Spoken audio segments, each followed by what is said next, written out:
All right, what's going on, everybody? My name is DJ Mel. And this is DJ Honeycomb. And you are now listening to The Sound of First. That's right. Coming to you live or recording from the wonderful Waterloo Records here in Austin, Texas. So how's it going, Rachel? It's going good. I needed to make my food list for Christmas. I'll be in Houston. Yeah. My stepmother-in-law lives there, and typically whenever we have holiday meals in Houston, it's like Fish Town. And, you know, it's an old port. You don't really do the turkey. So you like seafood? It's a seafood town. Oh, like okay. San Francisco's a seafood town. Maine is a seafood state. I don't know. So we try to like mix it up, and I'm just kind of like, what do I want to eat? What does my mom want to eat? We're flying her in from Northern California. What does my stepmom want to eat? 2 hours later, I'm like, oh my God. So many choices. Yeah. So let's keep it 100. Like, are you sketching out about eating like seafood from the Gulf? You know, I read this article in Texas Highways about if you're going to get shrimp, make sure you have Gulf shrimp fisheries. Don't try to get shrimp from any other place. I was like, that's very interesting. So in a way, there's a loyalty to the Gulf because potentially there could be a better product out of the Gulf. But, you know, me being from the West Coast and then seeing the Gulf for the first time, I was just kind of like, what is this? Where are the waves? Why isn't the water blue? Yeah, I know. I don't think I've ever... I've only been to the coast in my lifetime, maybe 5 times. Are you serious? Yeah. Are you not I'm a loser. Well, I mean, the ocean might not be your thing. It's not like I have this thing about not liking like water and the coast or whatever. Mm-hmm. I've just, I've gone to Corpus. I mean, probably more than 5 times. I take that back because I used to go there with my parents. Yeah. I used to go to Corpus. My parents used to fish. I've been to Galveston a bunch of times.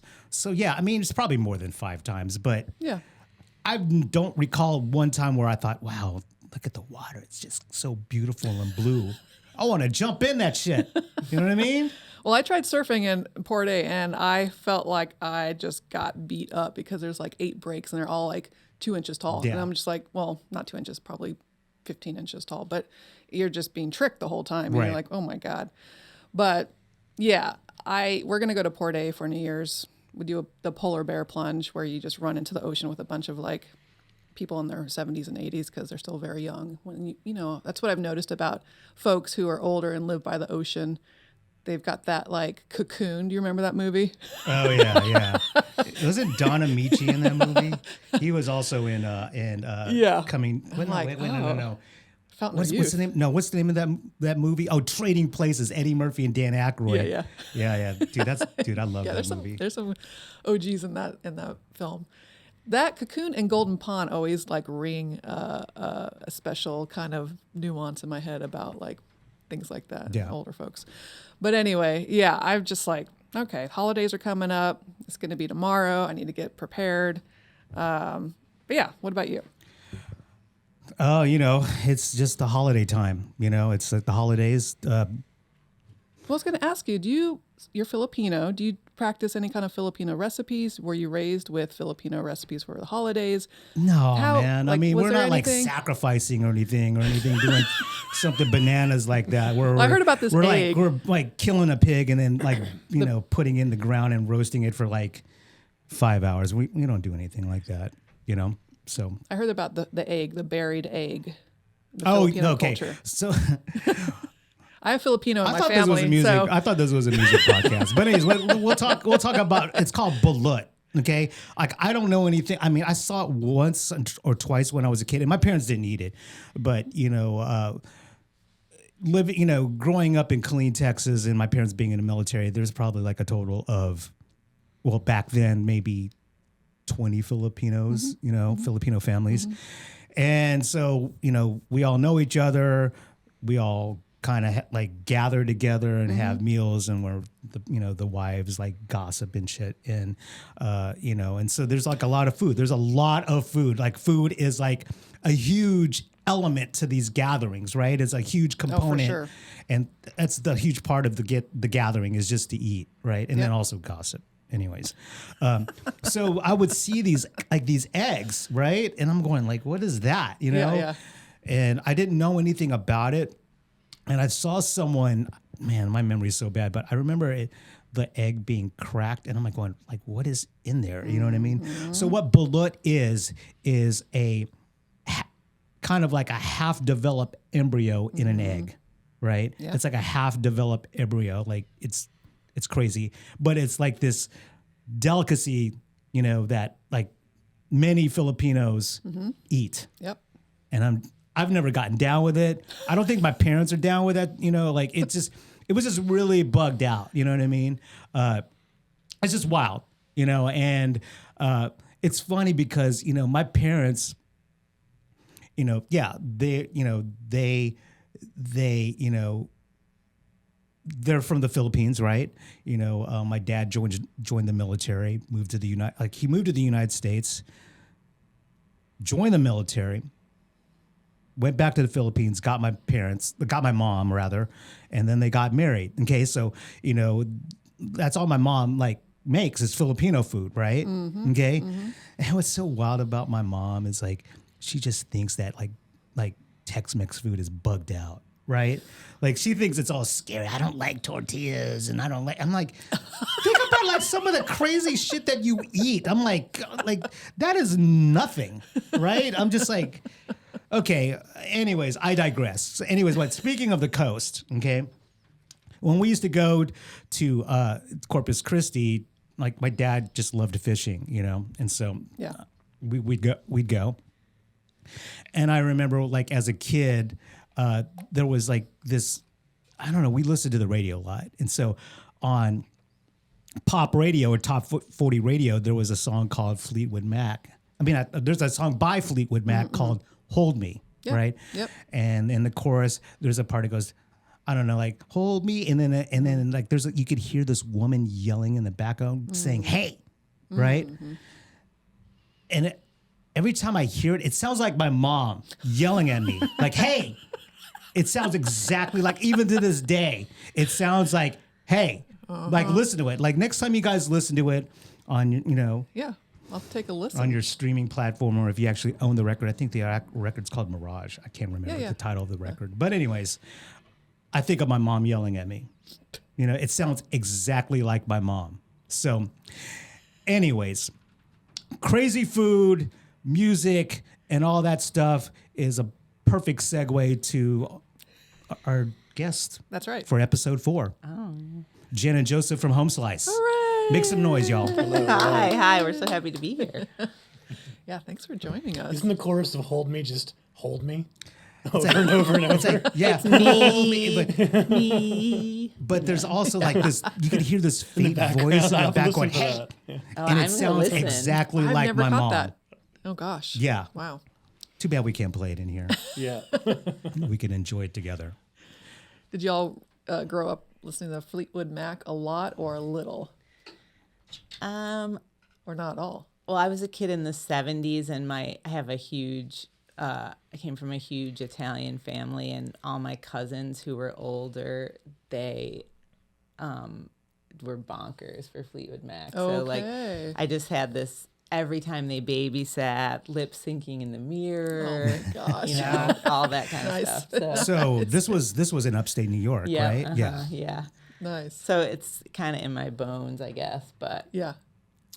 Yeah, so family. But I never heard the hey, so I have to go back and listen to it. Dog, as soon as you hear it, you'll never forget it. Think of my mom. Think about this. Think about this 4'2" woman, Filipino woman, just yelling at you, just saying hey. So I don't know how tall my mom. I don't think she's that short. She's probably 4'6". I mean, she's tiny. She's a tiny little lady. Oh my gosh. Anyway, that's why I'm tiny.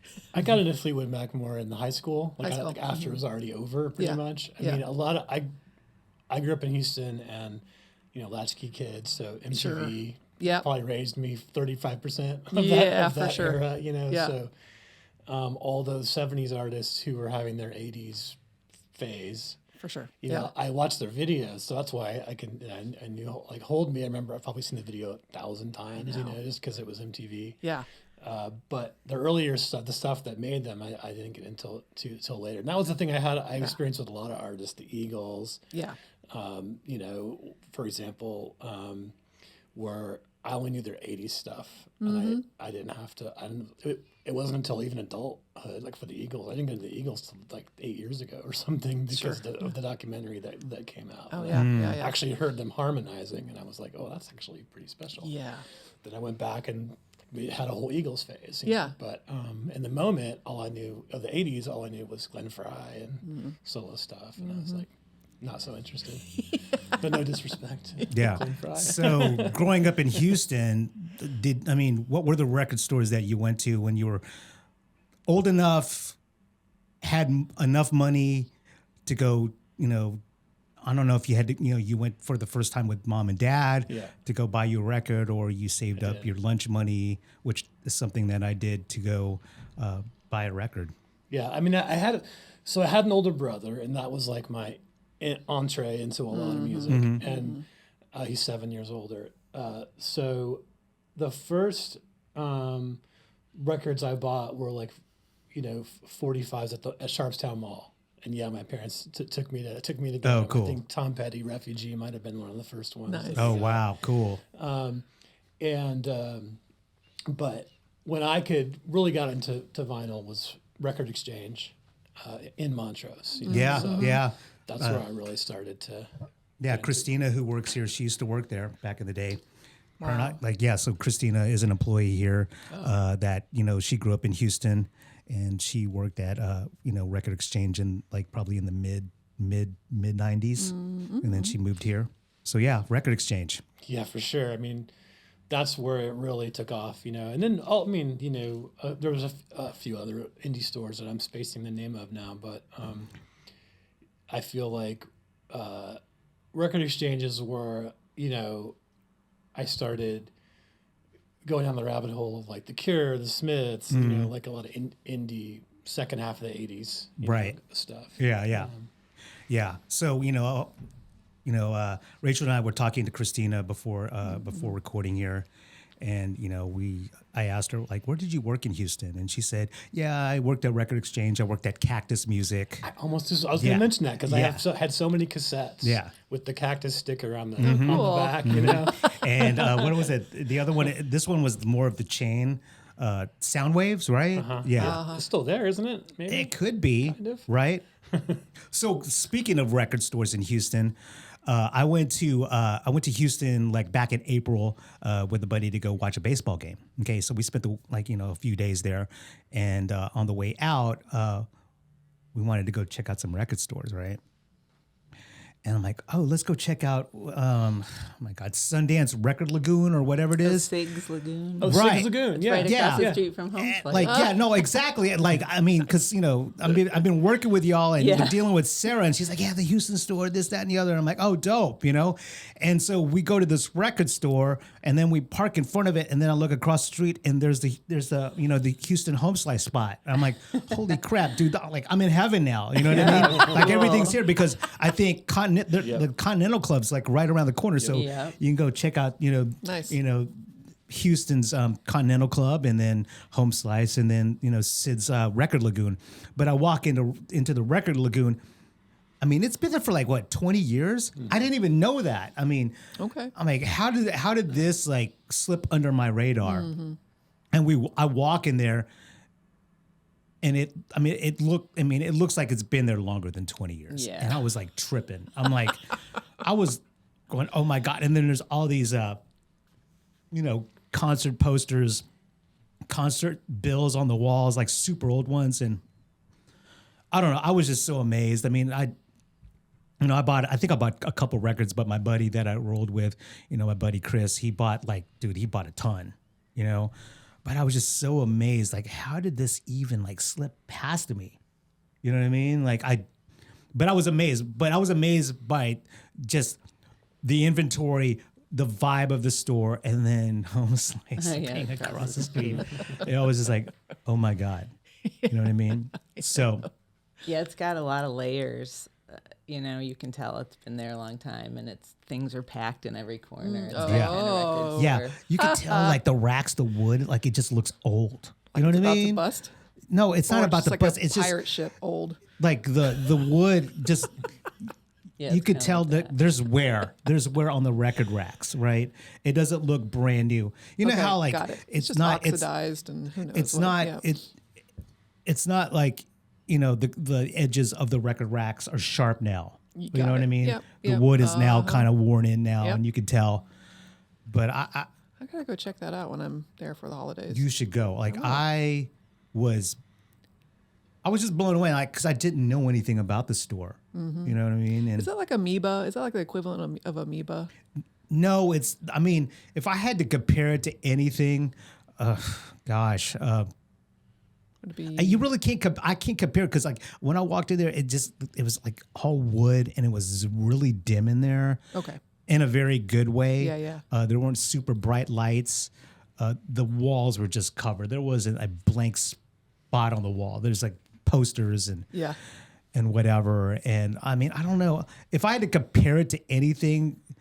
Did you ever go to like the Sound Exchange on the Drag? Right? yeah, yeah. It kind of reminded me of Yeah, that. yeah. You know what I mean? yeah. Without the pretension. You know what I mean? I mean, I love Sound Exchange, but I'm just like, you know, you walk in there and they're like just sizing you up and just like, Okay. you know what I mean? Like I don't remember, but yeah. I mean, I remember think, there's a lot of stuff packed in there. I think it was you know, mandatory for you to be rude to customers at Sound Exchange. I'm kidding. Jen, did you go to any record stores when you were growing up in New York? Yeah, although I was from a really small town Oh, okay. that had a state university there. So when college was in session, the population was like 14,000, and without college, it was 7,000. Whoa. And so we only had mom and pop stores for most of my life, and you would have to drive to Rochester to go to a big city. Yeah. But we did have one record store, and it's still there, and it's called Buzzo's. And Wow. Buzzo Awesome name. is the guy. Oh. And yeah. he was a big Grateful Dead loving dude with a beard. And that whole part of upstate New York there kind of has like a affinity for the Grateful Dead. I don't know. there you I go. sort of Okay. went the other direction. But Yeah. and the place was literally the size of two of these rooms. So it was packed Cool. to the hill, Yeah. but it didn't have you know, everything in the whole world. And this guy Buzzo was such a character. Like growing up, we would have like a Halloween parade in our town, and he led all the kids with his purple bathrobe and his trumpet. Oh, wow. I have a sticker. Somebody from near my hometown or whatever one time came to Home Slice and just left me the sticker and didn't say who it was or whatever, like a bumper sticker. And it's just such the memories. And then later when we got older and we were like looking for the kind of music we wanted to hear, which was like a lot of new wave stuff. Yeah, and yeah. he didn't, no way did he have that stuff. But we would go in and we'd be like, Buzzo, can you get Echo and the Bunnymen? Yeah. Can you Oh, get, wow. you know, and he would be like, okay, I'll try. And he would like, you know, be waiting for the stuff to come in. And like, we were doing really like, how about Bauhaus? He's like, who? You know, like finding all this stuff. So most of my record experiences were there. Okay. But in Rochester, there's a couple really great, huge, kind of famous record stores. I'm spacing one of the names. Maybe you'll help me remember. Oh, Record Archive. There's the Record Archive, and then House of Guitars. Oh, which wow. House of Guitars was known. It's the Rust Belt, so it's a lot of like classic rock, heavy metal, you know, amps vibrating off the wall kind of thing. But both of those are good record stores in Rochester, and they're just humongous. And one of them, I think it was Record Archive, is so humongous and so packed in there. Like there's stuff under shelves, you know. Yeah. And so both those were in my childhood too, but mainly Buzzo's. I hope he's still kicking. House of Guitars has Kiss's original guitars on display Oh, wow. there. Yeah. Wow. And That's cool. if I'm not mistaken, I mean, they have a kind of funny story behind them, which I think is true. The internet can tell us. But so the guy that started House of Guitars in the 60s, when the Beatles were first a thing, he figured out what gear they were using and sourced that gear. And he was a supplier for like their amps that they used. And he was still living at home, I think, at the time. And he like in the same house that House of Guitars is in. It used to be his house. Oh. And I think he started this company in his basement of his parents' house to import and sell these amps right before the Beatles broke. So of course, once they did break, everybody wanted the same gear that they had. Nice. And it was a big sensation for him, and they're still going. Yeah, great timing on his part. Yeah, jeez. God, Check Buzzos. the internet. Buzzos is Buzzos. that's the coolest name. That is a cool That's House of name. Guitars. You know what I mean? Buzzos, I don't even though. know Buzzo's real name, and I know everybody in my town. I'm gonna have to look it up when we get off Buzzos this. kind of that's- reminds me of Sid. It's so dope. Yeah. So, for me, and I'm sure for Rachel and, and many other folks that are probably listening to this podcast, for me as a kid, I think how I formed like my friend groups, it was, I think the center of it all was music. Oh yeah. You know what I mean? We mentioned earlier, Will Johnson, and then my other, bestie growing up, Chris. That was the glue that kept us together. So we all listened to, The Cure and the Smiths, and Will was more into like, he listened to all that as well, but Will was like into the Replacements me too. and stuff like that. And so was that like that for you? Yeah, like living in a small town, did you like hang out with like-minded kids and teens, and wearing eyeliner? Totally, just, as I was all gonna black? say, and yeah, there was only a group of us that were going rogue, which that was rogue, I guess, at the time. Yeah. So just indie rock, like new wave, they used to call it, but then also just I had friends that were into hardcore or whatever, but our roots were classic rock, and my 70s cousins. Yeah, that's cool. We did totally, I just remember so I would have their music coming at me, and then when I was changing my taste to liking this new kind of music and sort of like dissing them, they would just all make fun of me, like, what is that? Like, Yeah. that's just, just make fun of it. So it's funny, but yeah, definitely friends and music, you band together. Was there an album for y'all growing up that you had on repeat? It was just like, this is my vibration. This is me. This is who I would like to aspire to energetically. Like, was there anything? And it could be you could tell me like your age or what age were you at when you were like on repeat on a certain album? Gosh, I feel like I have so many, but the one that popped into my mind the most was Off the Wall, Michael Jackson. Yo. And It's pretty profound. loved that. Yeah. And just even like Rock With You would play it over and over. And I remember I brought it to a sleepover. I'm trying to think how old I was. I must have been in 6th or 7th grade. I brought it to a sleepover, and I wanted everyone to listen to it, and I was in love with Michael Jackson, and I actually kissed the record album. And That's what I'm talking and about. they right all there. just were like, yeah, like making fun of me. But they liked the music. But yeah, I think Off the Wall, I just played it until it couldn't play anymore. Yeah. How about you, Yeah. Jay? Well, I mean, yeah, I think so many things come up when you say that, and Right. just different eras at different times. The thing that you said Off the Wall made me think about how, like, when Thriller came out, I was in, and this was true of Purple Rain too. I was into like thrash metal and speed metal, and all kinds of stuff. But everybody liked Purple Rain and Thriller.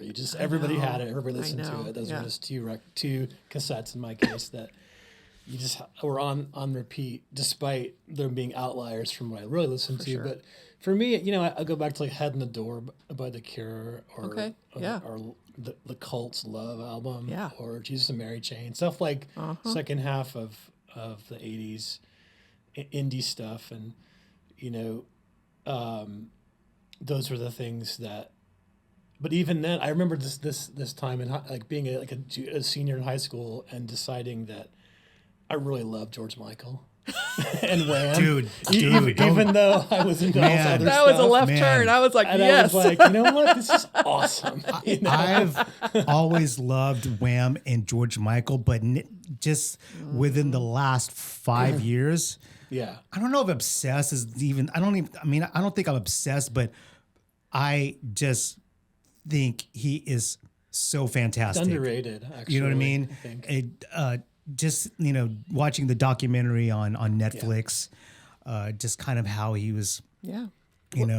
around the time, I mean, dude, the 80s, right? I mean, it's not like 2025 where, you could just be who you are. You Yeah. know what I mean? Like, this is who I am and no one cares. Back then, I mean, you really had to, him being young, him trying to figure himself out, and then also, try to figure out, his sexuality.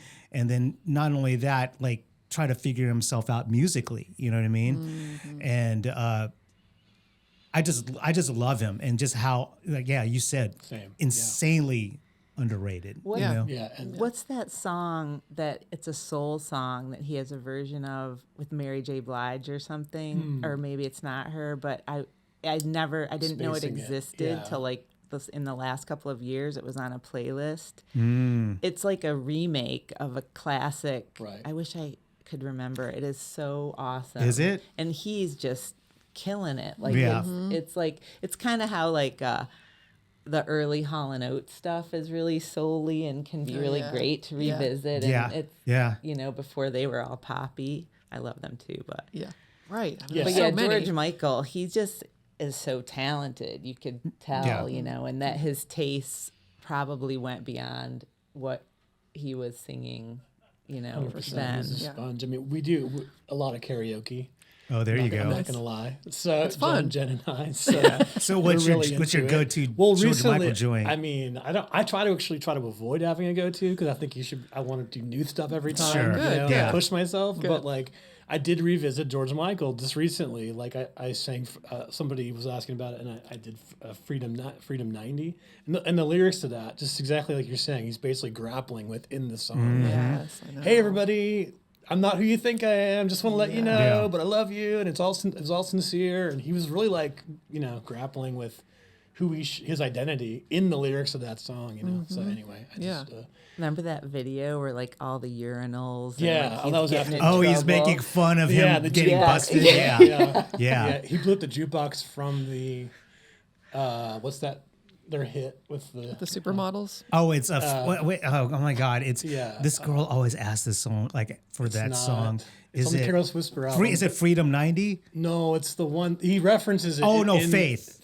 Yeah, No, with the Faith. jukebox. Yeah, with the jukebox. Oh, It's yeah. Faith. It does Faith, I think. explode. Yeah. Yeah, he explodes about it. Anyway, I remember my aunt that video was on TV, and my aunt looked at the TV like she was mesmerized, and then she looked at me, and I think I was like 12.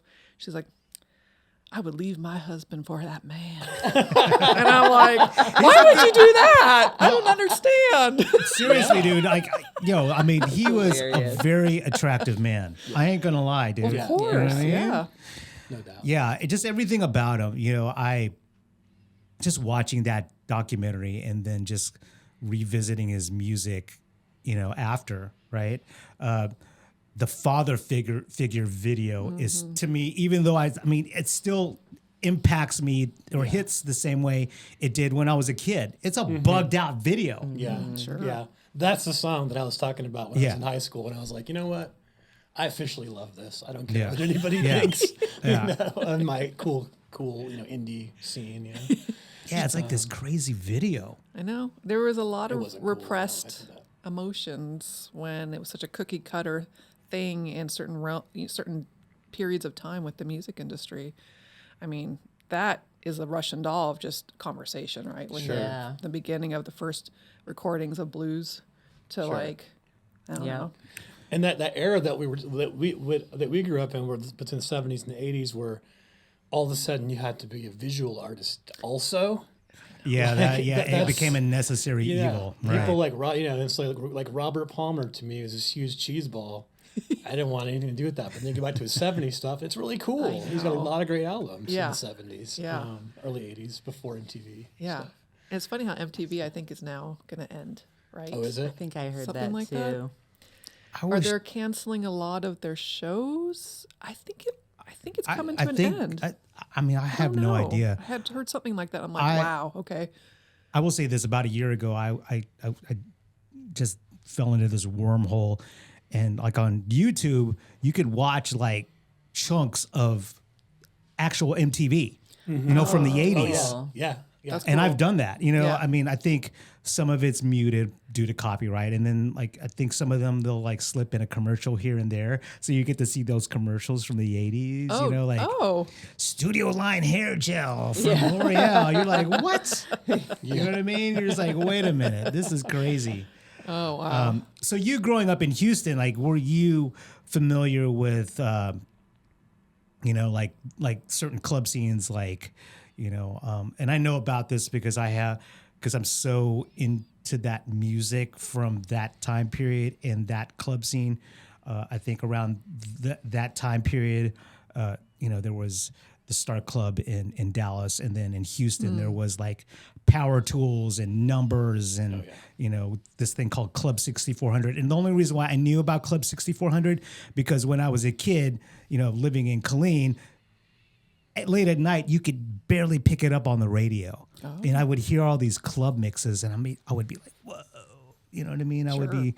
So, and then later on, when I was old enough to go out, then like, emos and, in Houston with the dirty swimming pool. I don't know if you remember that. There was like emos had like, it was like a bar and they had this swimming pool outdoors and it was like the dirtiest water and was filled with beer cans and bottles. Like an above pool? No, it was in-ground pool. Yeah, for Ooh, that was part of the aesthetic, the dirty pool. I kind of forgot about that, but yeah, I think that I do recall. I do remember because I went there once. Yeah. I was young and I went with this girl that lived there and she's like, let's go to emos. And I'm like, okay, and then you walk up to it and like, I barely remember this, but you take a left to go into the bar, and this is outside, you take a left to, walked up to the entrance, and then to the right is this dirty ass like swimming pool filled with like tall boys and bottles, and it was crazy. It was crazy. Golly. Very crazy. Yikes. Joseph always was telling me, because he grew up in Houston and I had no idea what Houston was about, and so when we would start visiting there when we were dating, he would always tell me about Numbers, the club, because could be all ages, and and we had one of those too, but you had to drive to Rochester to go, and they didn't let you in to the all ages part till they stopped serving liquor, so we couldn't even go till 2 a.m. Oh my God! And then we could dance till 4. But anyway, back to Numbers. So real quick, like from where you grew up, like, how far of a drive to Rochester? 25 minutes. Oh, that's not bad. Yeah. That's like here to Round Rock or something. So when we were just doing our menus recently, working on menus for Houston, we wanted to put some iconic Houston things because our vibe is all, it's a lot of it's based in music. It's, 80s and 70s sometimes, and just cultural things from the place that maybe aren't anymore. And so we have a bunch of funny menus that are Houston inspired, and one of them was a line outside of Numbers. And in all the images we insert some kind of home slice thing. I can't remember what it is on the Numbers one, but it's going to be on the cover of one of our menus, which is kind of fun. Yeah, I kind of graduated to Numbers. I started at an all ages club called Visions on Fondren in Houston. Oh wow! And that's because that was about out where I live, near Sharpstown Mall. So, I started going there at 14, and then Numbers was later when I could drive. But yeah, we would. I don't even know how this place functioned. I mean, it was all ages. I don't remember there being a bar. There must have been a bar, but I couldn't go to it, obviously. Right. But, I just remember, dancing till 4 a.m. Bela Lugosi's Dead or Alive, on and on. That kind of stuff. It's wild because I've never heard of Numbers. My husband pretty much grew up around the Houston area, Corpus Christi area. This year in May, he turned 55. He's like, I want to go to Numbers after we're done eating. And I'm like, great. And so I'm going in and I'm like, what? Because in the 90s, I was like goth for like 2 seconds. Yeah. And I'm like, what is this? And, you know, the DJs are playing music. It's, you know, as DJs, you have to turn off your critical ear with technical stuff. Just enjoy the moment. And it was like KMFDM, like, yes. And I'm like, this is amazing. I'm going to go on the stage now. You know, and then I had to go walk upstairs where it was like, I was like in this submarine looking, like it was soundproof. Like you could actually have a conversation when it was just so loud. And outside, I'm like, wow. And there were some characters there. And it was great to see such diversity of ages. Still, I mean, I don't know, probably from the get-go, all ages would go there and dance and have a good time, but just the costumes and like, you know, and I think the folks that are around our age seem like more effort into their costumes. I'm like, that's a Hellraiser guy. And that's like that guy. And the young folks are just like, oh, I don't know if you guys remember Monkey Boots, you know, like, I'm going to wear, you know, everything was maroon. They're like, oh, I'm going to put maroon eyebrows, you know, like, and I'm like, this is amazing. And so I was like, wow, I just went back into a time warp and this is incredible. And it's great to know that there are places like that still exist, that if I wanted to go and listen to some like crazy, like almost industrial vibe, because we weren't able to go on Fridays, which is like an 80s night. We went on Saturday, and that was like industrial night or something like that. So I'm all about it. Yeah. I'm so about it. Get your skinny puppy on. No, dude. Exactly. It's wild because that place ain't going anywhere. I hope it ain't not. ever I going to hope go anywhere. not. I mean, dude, God forbid. I mean, a nuclear blast could hit Houston, and the only thing left standing will be numbers. Yeah. You know what I mean? Like seriously, It'll still be 80s night.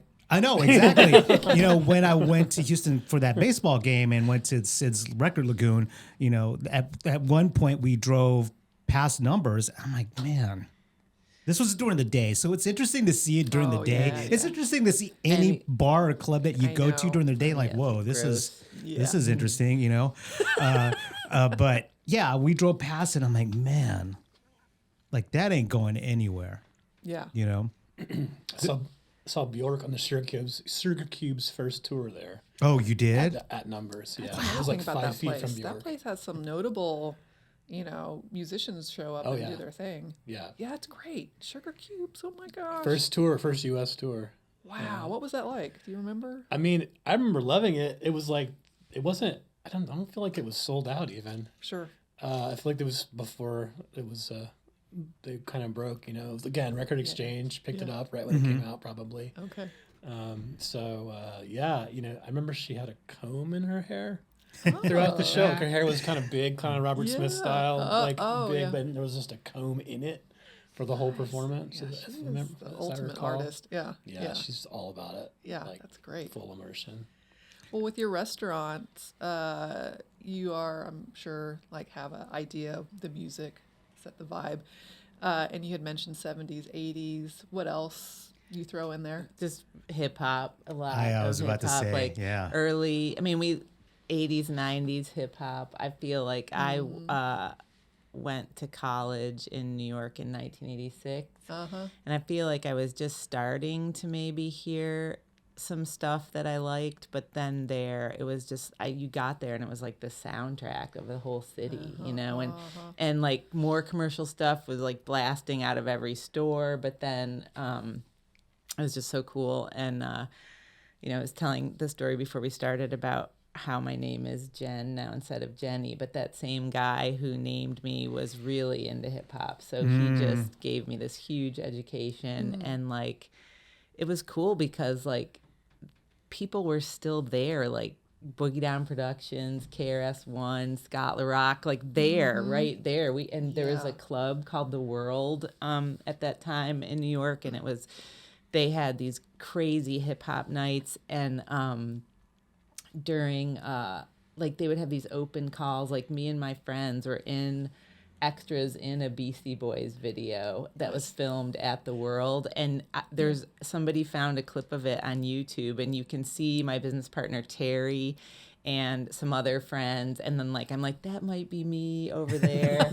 Can't really tell, but That's like so cool. we got up at 3 a.m. to go. Yeah, roll and call. but we would, the Beastie Boys, they were so fun, but they're kind of sanitized for your protection at this point. Like my friend that really loved hip hop he was going for the gritty stuff, and that's why we would go all over and go to shows that, there wouldn't be very many white people there, and it was just such a great education and so fun, and I just loved the music, and because then also it took such a transition over the years, but when I really first got into it, it was like amazing samples from songs that you knew, female soul vocals sampled in, all this kind of stuff, and then it changed. And it took me a long time to like catch up to liking like the, like Kendrick Lamar kind of stuff. Sure. But now I love it so much. But there just wasn't as many layers as like when hip hop first started happening. And it was just really a great time to be in New York. Oh, I'm sure. Yeah, Golly. to be there for the the ascension of the genre, right? Yeah. You know what I mean? Because back then, like 86, late 80s or whatever, even 85, I mean, it was all about actually the actual elements of hip hop, right? That was very important, graffiti, b-boying, DJing and rap, and rhyming. And, like you were saying about for you to kind of take a liking to Kendrick Lamar many years later, I mean, that makes sense because I don't know, like, it's kind of like, I'm not here to plug my event, but, there are a lot of people that grew up on, KRS-One, you name it, right? Like Run DMC, LL Cool J, and then, which I love. And then you get into the 90s, and then you have like the Native Tongues dudes, you have Tribe, you have De La, you have Moni Love, you have Queen Latifah, it was such an exciting time, and so when you grow up on that and it's about the lyrical, right? Yeah. And then also you could dance to it compared to like now where you kind of can, right. You know what I mean? It's not the same. Yeah, it's not the same. So for you to be, in New York at that time was, just, I don't know. You're lucky. I feel so lucky. You know what I mean? That's just amazing. I mean, I got to, got a little bit of a taste of that, in the mid 90s, so, being up in New York and around that time, it was, the folks that were making the run. Yeah, Wu-Tang already had dropped 36 Chambers, but, this was like, like when I was there in 95, when I was going there, often it was Raekwon, Built for Cuban Links, Mobb Deep, the infamous, you know what I mean? And like those two records for me are like, top 10, top 5 records, you know what I mean? And then also there's Biggie or whatever. But just to be in New York, I mean, like I didn't live there. I can only imagine what it was like, living in New York and witnessing all that. It was fun, and especially like being a student, so you didn't really have a 9-to-5 job that it was holding you back from exploring all the nooks and crannies if you were, brave enough to do so. Right. Yeah, it was cool. How'd you get into it was No Sleep Till Brooklyn, right? That you were in the video. Yeah. How did you get into that video? Oh, well, they just had some kind of casting call, like at NYU back in those days when you were going to even get any kind of job, because it's before the internet, right? You could go to this student union building and there would be just a million things on Post-it notes and index cards just tacked all up for jobs that you might want. I miss those days of looking at like a physical bulletin board. Like, I know, yeah. And somebody saw it there, and then we all went. Like there was just a poster hung up. So I thought I was your doorman. Yeah, that's so. Oh, I forgot. Yeah, so that's a biggie. So my doorman was Rick Rubin at my dorm. No at NYU. way. Oh, wow. And so Yeah. you know how you hear all the stories where he was starting to do stuff in his college dorm room.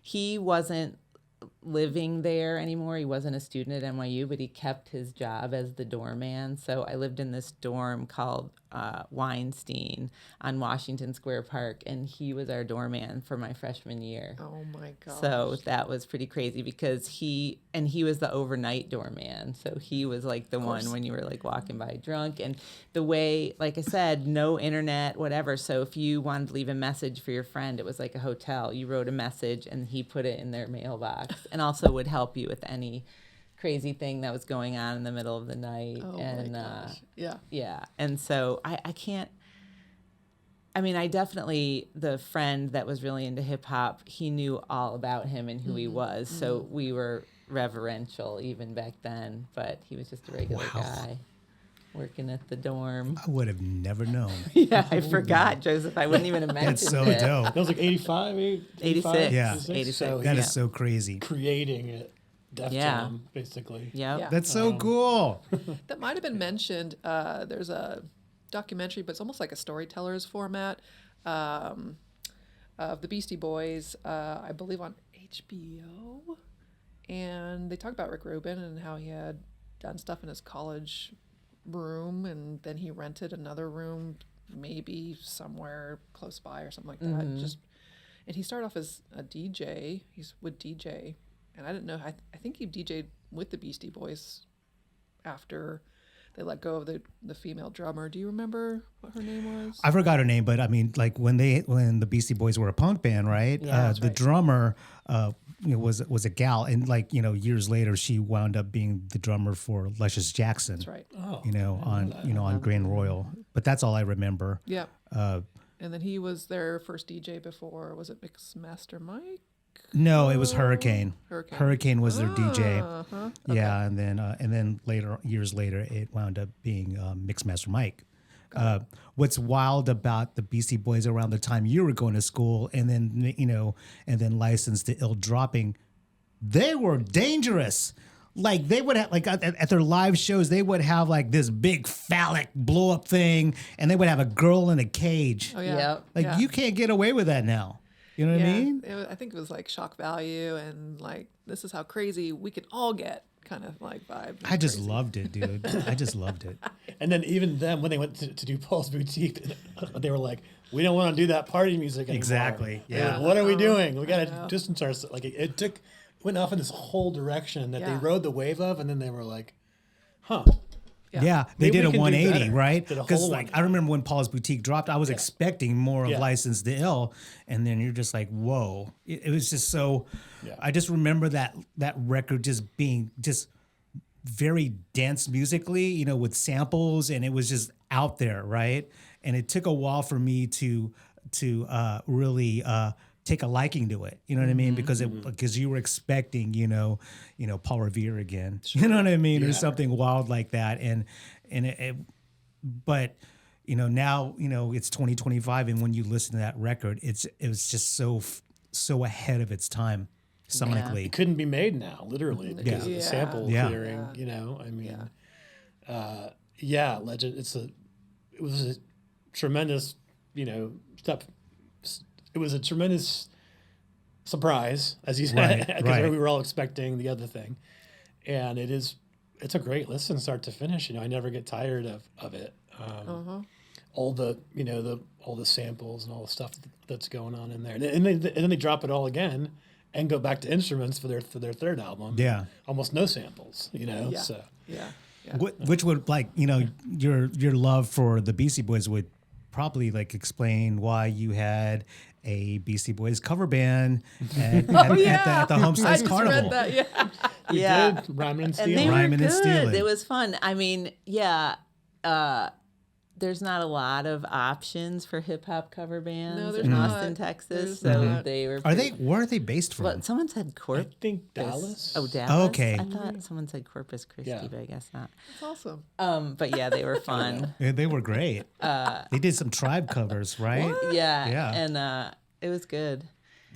I would like to see them again, not at the carnival. And they have two.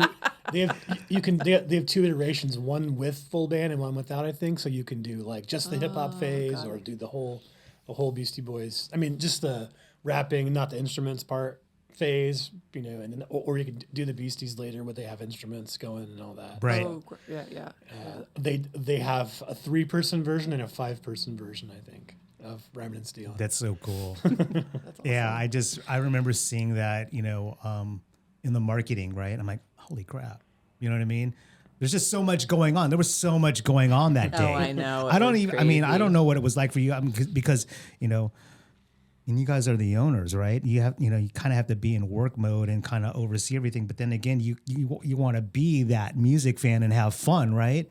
Like, I mean, for me, I know how my brain works. I'd be like, I can't really vibe out to the music. I'd be like, okay, like I got to make sure nothing catches on fire here, right? I was worried about flour on your Dude, gear. To your dude, point though. It kept me alert because I was just like, because I carry a paintbrush in my backpack, because I'm so OCD about my gear anyways. So I'm just like the entire time I'm just like, just brushing it off. And he's right behind the pizza like stretching contest, so it's like flour everywhere. Yeah, constantly. It was wild, man. There was so much flour. And look, I started thinking to myself, like, remember Scarface? Remember Scarface's home office? He's just chilling back there with like mounds of like Coke, and I was just like, this reminds me of like Scarface's home office. So crazy, but it was so dope. I mean, just the turnout.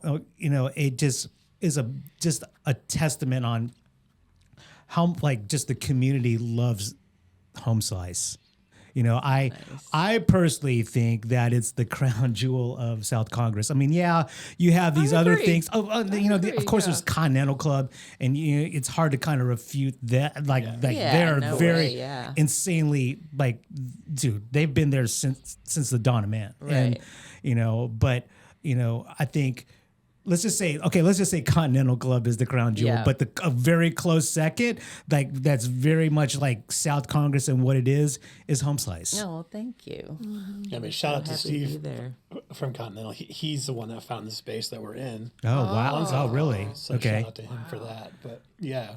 I mean, I can't imagine Home Slice not being there. Right. Like every time I drive, up and down South Congress, like I always, there's Home Slice, and it's always crazy busy. Yeah. It's always crazy busy. Like, don't take this negatively. Like whenever I'm like, all right, I want a meatball sandwich or an Italian or whatever. So I'll go there, and then I'm like, I always forget that it's insanely busy.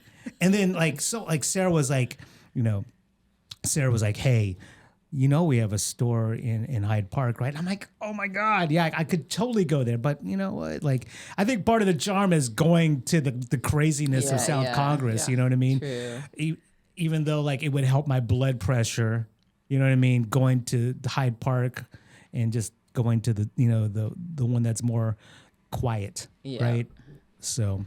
Yeah, I remember living off Monroe Street in Travis Heights. Yeah. I'm like, oh my God, it's been a million years. And I had a roommate. Well, I lived in this 2-story house that was painted all gray and all the. Our employee lived there. Terry. Ours was Shauna. Shauna Puma. Okay, there was a guy named Terry. Oh, Terry Schuster. T-shirt. Yes. T-shirt, yeah. Oh, yeah. And so I guess the first year I was eating pizza like there's no tomorrow. I was like, oh my gosh. He's legendary. He's legendary. He worked the shift on roller skates. That's right. That's one of his legendary moves. He was such a great energy. And it's funny because the employee that she mentioned, Shauna Puma, who lived there with Tishu, or maybe he took Tishu's spot after he left. I'm not sure, but she was kind of like I didn't know 90s hip hop at all, and so when we were when the restaurant was, opening, because I just my age, I wasn't focused on that music in the 90s as much. I was focused on indie stuff, indie rock kind of stuff, and so.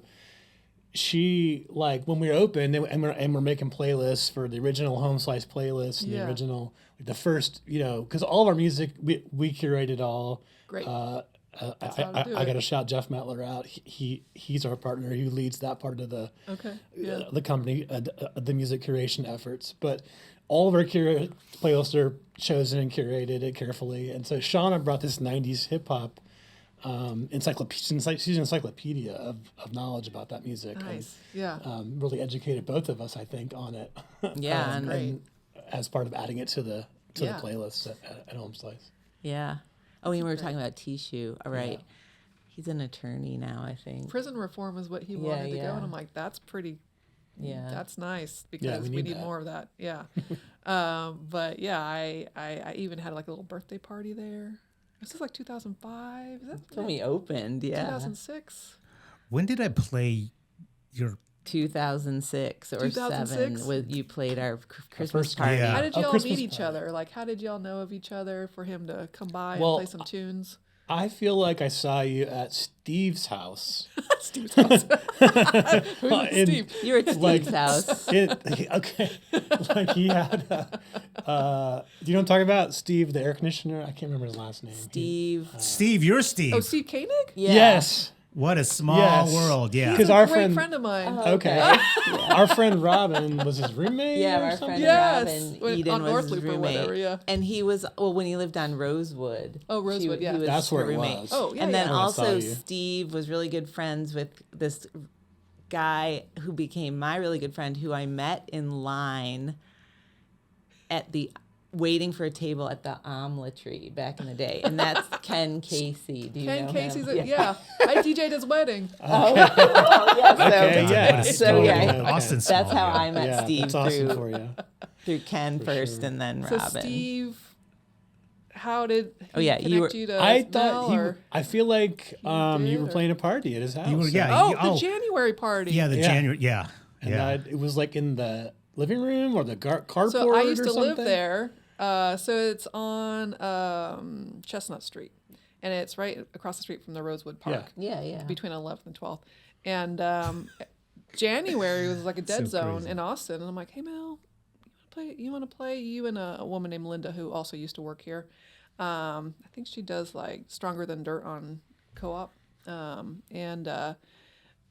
they would play together, and it was just this crazy party. And I remember Steve saying, I don't know how this happened, but there's like actual footprints on my wall up here. Like, oh my God. Those parties were wild. Yeah. I remember I did them like 3 or 4 years in a row, and you were always part of it. Yeah, one of them, I brought this girl I started dating, and I just remember I started playing and she was there, and I guess maybe she was dancing or just watching me DJ, and it just got so crazy in there.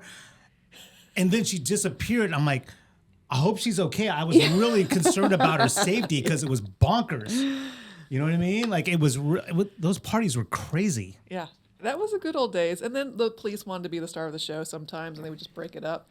And sometimes that happened, but you know. But yeah, he still lives there, and he painted it pink. Oh, I love it. Small world. He wanted to paint it pink. Well, he did paint it pink because he didn't want anybody moving next to him. Oh, that's great. That's really smart. But you know, that's kind of on brand with him, right? Yeah. I mean, he's just, you know, one of the we call them unicorns. They're just born and bred Austin. Yeah, many generations Austin. So that's small world. Yeah. What a small world.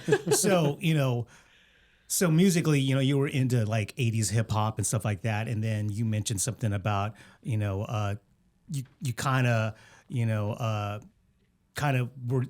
were disconnected with the 90s hip hop stuff, and so before we get into the 90s hip hop stuff, so you were talking about all the indie rock stuff.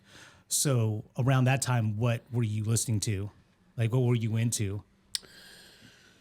Well, Radiohead. I mean, I was trying to think before Radiohead, other than because Radiohead, I got into like first album, and then their third album, whole other, when OK Computer came out, they went to a whole other level. So, but Radiohead stuff like that. And you were talking about this earlier, it was always Waterloo. You go to Waterloo and you see you just peruse the new CDs and go into the listening rooms somewhat. But a lot of stuff like PJ Harvey, Sebado, stuff like, kind of in that vein. Yeah. Was what I was referring to. Yeah, like bands on Sub Pop. Yeah, totally. Yeah. 100%. Yeah. Post, not. I mean, I enjoyed grunge at the time when it happened, but I didn't really follow that. Right. After Kurt Cobain died, it kind of moved on to other stuff. But it was a lot of like, I want to call it college radio. I'm not sure that means anything anymore. I know, right? but it was a lot of that kind of stuff. Yeah. I had been really into shoegazer in college, and so it was kind of like post shoegazer music. Oh, okay, yeah. But what were you listening? You should talk about what you got into when you moved to Austin, because it's fascinating.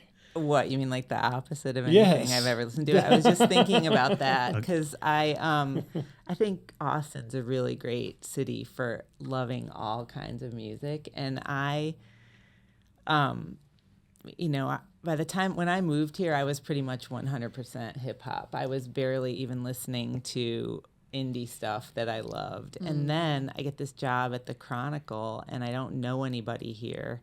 And so I just go to all the things that I'm allowed to go to or invited to or are free. And I am just like, I pretty much would have said I hated country music when I moved here. Yeah. And then it's like, first of all, the Chronicle is great because they loved all music, but there wasn't a big, huge hip hop scene. No. There was a very small burgeoning one, but it wasn't coming to the Chronicle or the kind of stuff I was seeing. But just like,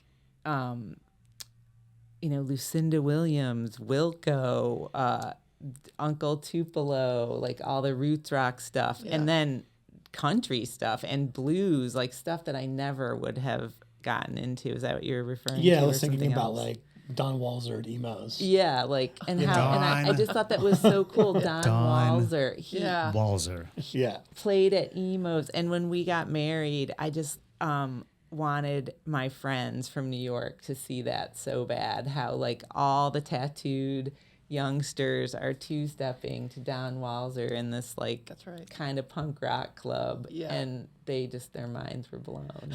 It was great. I'm probably thinking it was around also the same time when MTV was here, like filming Austin Stories. Right? Oh yeah, and so because Don Walser was on that on one episode or whatever, but. Remember, do you remember this? Like all the, like you said, the tattoo folks. Remember all the rockabilly folks around town? And I'm like, they're all like, they're just greasered out and like jeans, and they're cuffed, and the girls had the Betty Page looking thing going on, and they would be at the records here at Waterloo all the time when I was working, and I would look at them, and I'm like, that's dope, right? And I'm like, do they ever just wear regular clothes? Like at home, totally are they all rockabillyed out, or are they wearing gym shorts and a t-shirt at home when they're chilling? You know what I mean? Like, or are they on all the time? Are there rockabilly like leisure wear? Is there rockabilly? Exactly. I used to think that because I knew folks like that. We had friends of the record store or friends of employees here that would come in that were just, we're talking like authentic. Yes. Yeah. You know what I mean? Like the dude's hairs were like, I don't know. I just remember like, just the greaser haircut and, when, the lines that a comb would leave, Yeah, I know it was exactly so what you're talking authentic. And I'm like thinking to myself, like, what did they all listen to? Like, they what was their to thing? like High Noon and like the Derailers. Okay. And like Dale Watson.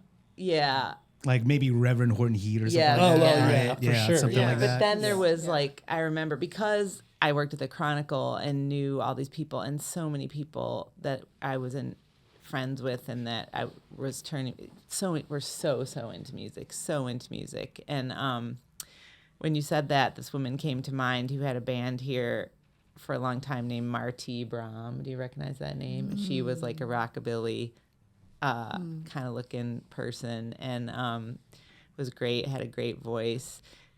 And I feel like that culture kind of was a little bit centered at the Continental Club because Steve was into that, and they're all into the car show, yeah. and The it like cars branched parked outside, out from that, you know, and I think there's like different rockabilly communities, like in Orange County, California, the rockabilly intertwined with ska. But I remember the Cramps being a real backdrop to rockabilly, and I'm like, this is kind of badass. Like this is like totally Monster Mash. You know, I know. I agree. I love the Cramps so too, I was just but curious. Yeah, what didn't even know till I got here that was considered rockabilly. You know, I was listening to it as a whole different genre and enjoying it, and then but now I can see how it totally fits, and in fact experienced it that way here. Yeah. So wow. Yeah. I mean, all these communities of like expression, how you dress yourself, what you listen to, things like that.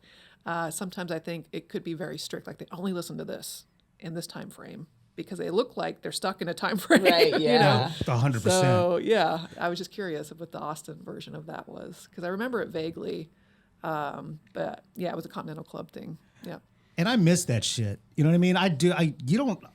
When was the last time you actually like crossed paths with like a rockabilly person in town? It's been a like while. It's a long time. Yeah. You guys probably went to the show. Do you remember when Bauhaus played at the Paramount? No. Okay. I must have. This was like right before the pandemic. I think it was 2019, like early 2019. Wow. They played the Paramount. Yeah. Oh my gosh. I'm so sad I missed that. Yeah. And I went, who did I go with? Did I go by myself? Although I'd hate sitting in a chair for that. The worst chairs, but Yeah, I can't. Yeah, I was in the nosebleeds. I can't even remember. I don't know. Maybe I went by myself. But the one thing that really stood out when I arrived was every kind of indie rocker, gothy kid, folks that you would see working at a coffee house in the 90s here in Austin. They were all there. I'm just like, where did you guys come from? Like, they like crawled out of the woodwork and they're all in black. Yep. You know what I mean? Just all the Mod Squad kids. I'm just going, they're all grown up now. And, you know, you could tell that some of them, like the partying they did, you know, in the 90s really caught up with them, you know, like, whoa. But it was just interesting. They just all, they were all there. yeah. And then awesome. That's the last time I've seen them. Like, maybe they just take off their, you know, their black clothes, or you know, and then they, you know, they have to wear like, you know, corporate office gear or whatever. Yeah, I don't know. But anyways, it just tripped me out. But yeah, it's very rare, at least for me, maybe because I don't go out that often, but to really, you know, cross paths with like, you know, really gothy people or like real rockabilly folks, right? Yeah. You know what I mean? I mean, now it's like, you know, everyone's just rocking a cowboy hat now and boots, and you know, and that's probably all you see on South Congress, you know, because I mean, that's you know, that's the thing. But I do miss that, you know. Well, there was one time when the Moody Theater first opened on 2nd Street. I'm like, oh, I got to check out this venue. And I'm like, what should I see? I'm like, I'll see Megadeth. So my husband and I get the tickets. Motorhead is going to open for them. I'm like, this is great. Motorhead cancels because Lenny is sick again. Yeah. And so it was Dave Mustaine. Is that how you pronounce his last name? Mustaine. Mustaine. I was like, in the flesh, I was like, oh my God. And I don't know where these people came from. I'm assuming San Antonio. Oh yeah. I was just going to say that. Yeah. Like, just like, oh my gosh. It was a lot of denim with lots of patches, either with sleeves or cut off. A lot of black hair back and forth. And I was just kind of like, this is like the Morrissey equivalent in Los Angeles, where you have the Latino community go and see. You have the Latino seeing community, probably from San Antonio, coming to see Megadeth in Austin. And I'm like, where could you guys hang out? Can I like, what is this? Guys. I'm like, this is incredible. It's the last time I saw like a collective of like expression on the same page. So didn't that happen to us recently? Some show we were at. A lot of times now, The it's Cave, like, maybe? it's like everyone I mean, now it's like everyone out is like our age and looks like us. Yeah, everybody has glasses and cool sneakers and like it's all, I felt like I was experiencing that at some point recently, what you guys both were saying, but it's it's a rare find now, I feel like. Yeah. People tend to forget that San Antonio was a big, I don't even know if it still is, but back in the day, it was a big metal town. Oh, yeah. I never knew that. Big time. Wow. Yeah. I think it still is. Okay. So there was kind of like a gap for you with, Joseph, with, hip hop and then indie and then 90s hip hop. And then you had an employee that kind of introduced you to what was going on with the 90s hip hop stuff. So what was on that playlist or that mix that she played for you guys where you're like, okay, all right, I'm into this? I think what really got my attention was like Mary J. Blige and Biggie. Those were the two that I just totally missed right in the moment at the time, that I kind of went back to or just got into later. I still haven't figured out what's going on with Wu-Tang Clan. Like everybody loves them and Shauna loves them. Everybody who was working for us, I haven't been able to figure it out as a more than perform. It's cool as performance art, but I'm looking for the groove still. I totally get it. I mean, I totally get it. I don't know, like for me, like 36 Chambers is like a top 5 record. You know what I mean? And so, and then there's, were you into Old Dirty Bastard? Not really. Yeah. Kind of like, missed it. Yeah. So like, and then the solo records. I mean, maybe, ODB's first solo record, but I think as far as like the solo records are concerned, like I think Raekwon, Built for Cuban Links. I don't know if you've listened to that front to back, but it's just, I know at least for me, it's very cinematic, right? And just lyrically, it's just that and, Mobb Deep, the Infamous. But I mean, I get it, like, having a group, because Mary J., when she dropped like what's the 411 record, it was kind of like the first time that you heard R&B like kind of melding with hip hop, right? And and I don't remember the first time I heard that. I was just blown away by it, you know what I mean? Because you just never heard like those two kind of, those two genres commingle, right? And then of course, that Mary J. and then you have Biggie and they're connected, right? So I throw Nas in there as somebody that I didn't know at the time that I came back around. Did you like later. Nas? I'm still unpacking it. I do like it, but I don't know it. So is there like a 90s hip hop solo artist or group that has that groove that you speak of? I mean, I love the I'm spacing the. Oh, okay, come back to me. Yeah, I have to. It just came to my head and went away. Kind of hung on the Tribe Called Quest. No, through that whole same.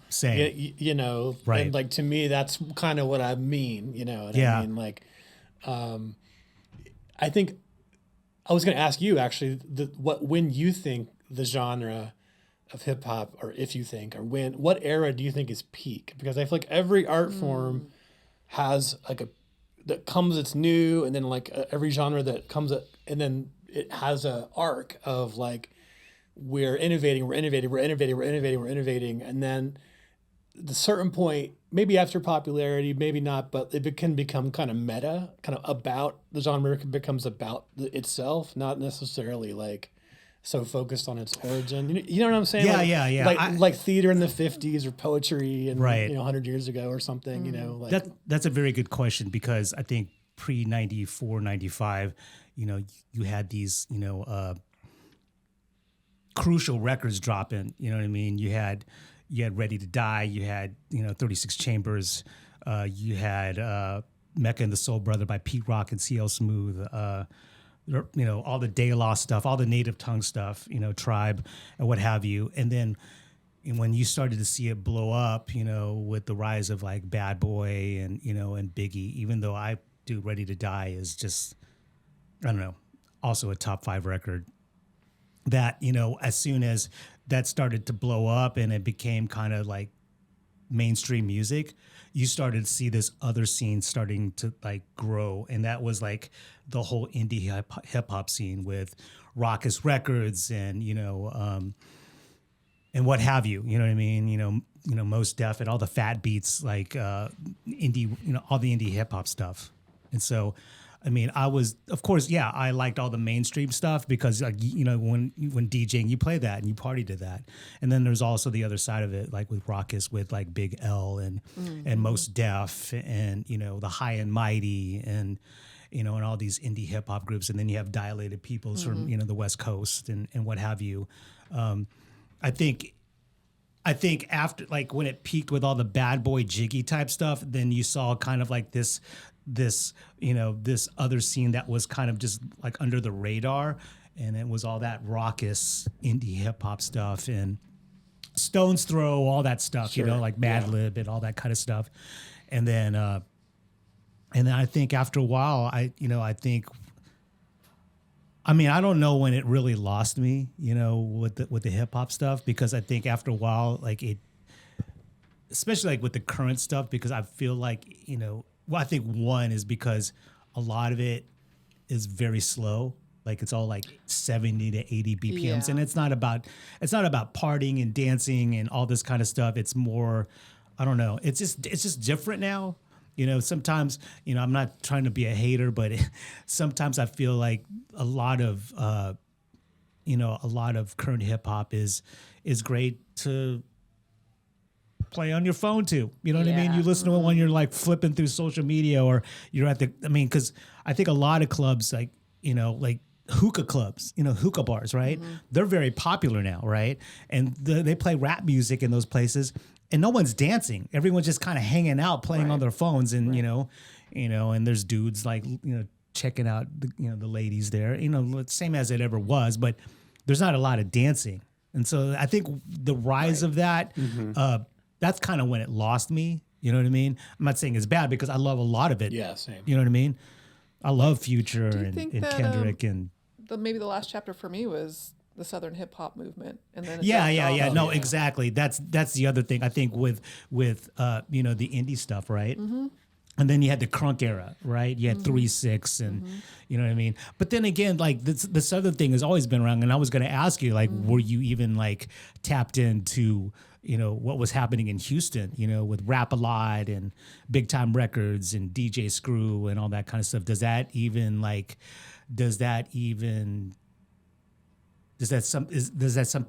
something that lands with you?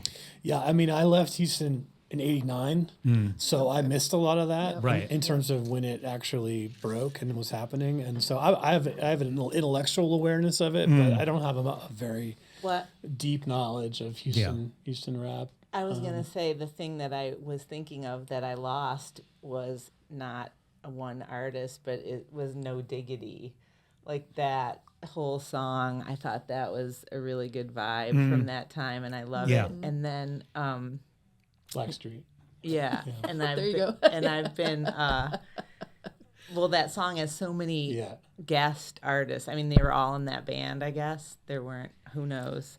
But and I've still kept doing it. Like in Austin, I've been taking hip hop dance for many, you were many telling years. me that at the And carnival. That's hard and to so do. my friend who's the dance studio, she always 90s hip hop is always what she plays, and it's all really, really danceable and just so many great artists. But when you guys were talking about where it turned, I feel like there's probably someone before that I don't know, but I just feel like it was Kanye turned it to being the different way that you're talking about, slow and like no just one person singing or talking. Like some of his early stuff isn't like that, but then just seems like everyone was like that afterwards. Yeah, I feel like he's like his production, he's way more focused on like a big production. Like I think the Southern stuff maybe kind of brought the tempo down, like, you know, not so much Outkast, but other, I mean, I'm out of my depth here, but I feel like the slow sort of talky thing, I feel like is heavily influenced by Southern rap, from my outsider's perspective. I mean, I got back into it from like early Kanye and Jay-Z and Drake and all that. Like, I love all that stuff, you know, and Kendrick, obviously, you know, is huge. But like, it's funny, like if you're gonna mix a Kendrick song into one of your DJ sets, like, which one are you gonna pick? Right. Like a Kanye song? Kendrick. Oh, a Kendrick. To the point of like, there's the big hits, but then there's so many weird ones. Awesome, you know. Not as not as dancey. That's my point. It's hard. Yeah, I mean, you know, if you want to get all vibey, like there's These Walls and, you know, and tracks like that. And, you know, there's Humble and, you know, there's, you know, Money Trees and all that kind of stuff. And, you know, that stuff, like it always hits. I mean, I think with him, there's just different vibes when it comes to like what he puts out, right? So, yeah, you can get away with, you know, playing These Walls when, you know, there's a bunch of people like sipping champagne, eating hors d'oeuvres or something like that. You know what I mean? And then you could play like Money Trees or something like that, or Humble to a bunch of, you know, young folks, you know, and they could wild out to it. But I don't know. Yeah, the southern rap. I totally forget about the crunk era, and I miss that. You know what I mean? That's one of my favorite. I mean, I wasn't. I'll be honest with you. I was so like hardcore, like boom bap East Coast hip hop dude that I did like some of it, but I wasn't like, oh man, I'm all about it. But now I'm all about it. You know, I'm with just you. Little John, Little Scrappy, just all that crunk stuff. You know what I mean? But what about like, do y'all like the Virginia Beach artists like Missy E and Pharrell? Like, I feel like they made it some of this really serious street, you know, journaling fun and their crazy beats and stuff like that. And I feel like that was almost in its own genre. I always liked Missy Elliott. The whole time, you know. For sure. Yeah, I consider that like the 90s. I love that stuff too. I totally forgot. I mean, because you know the Neptunes and what have you and Timberland. I mean, they had a run in the early 2000s. So I mean, they had their hands on everything. You know, so I always forget about that. Yeah, I mean, that was extremely popular, and those were like staples. You know, for me at least, you know, when I DJ. Oh, for sure. Yeah. Those are huge. Yeah, and the huge. aughts, oh my gosh. And like Dr. Dre, for me, was a big influence just being from the West Coast. And I didn't know he started off as an electro artist. So all I could think of was like Roller Rink. He was in Worldwide Wrecking Crew. And then he I guess he got serious. I don't know. But yeah, I just liked some of the things that he would take a piece from and put in. And I don't know if you would call that more of a commercial sound and less from the streets and like, you know, in face-to-face time with like real hardship, because it was almost kind of like melodically it was like more fluffy. Yeah, no, exactly. I guess more commercial because anybody could dance to some of his stuff. And so I think of Pharrell and Missy E, and it's just like, oh man, I want to like really get down. Yeah, at the time I thought the Neptunes, you know, and Timberland, like the beats were just bugged out, right? Back then I used to think, man, this is bugged out, as opposed to like Dre, where I mean, he was sampling Parliament and Funkadelic records, you know what I mean? So everyone's vibing to that, you know, that funk, and it was definitely, you know, what he was putting out was definitely, you know, this representation of the sound of, you know, Southern California or like LA, right? Like Compton and what have you. Snoop came out of that. And it was just you know, it just represented that, you know, LA, right? Yeah. But yeah, like the Neptunes and Timberland, I just thought at the time, like, man, like just the Aaliyah stuff and, you know, man, who Timberland and Magoo and all that stuff. All the beats were just bugged out to me, you know. Like the first time I ever heard, you know, "Get Your Freak On" by Missy, I thought that beat was crazy. I'm like, how do you dance to that? Yeah. Really fast or really slow. Yeah. And then when you see, like, you know, when it was popular, and you see people trying to dance to it, because it's essentially like a drum and bass song, you know what I mean? You're just like watching people trying to like dance to it, like, okay, like, do you dance to it double time, or do you? I don't know. Yeah. Even to this day, it's still like that. You're like, what was the? Go ahead. I was gonna say maybe Dre's the one that made it slow. I mean, let me ride pretty slow. Yeah. Right. Maybe he started that. I don't know. I think a big contributor to why hip hop got really slow was Houston.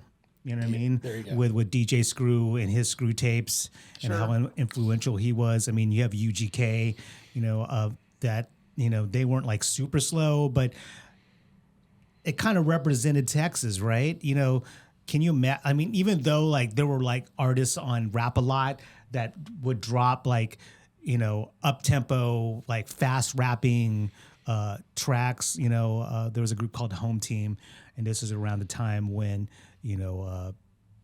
like House of Pain and Cypress, just all that up tempo, hip hop. They put out one artist.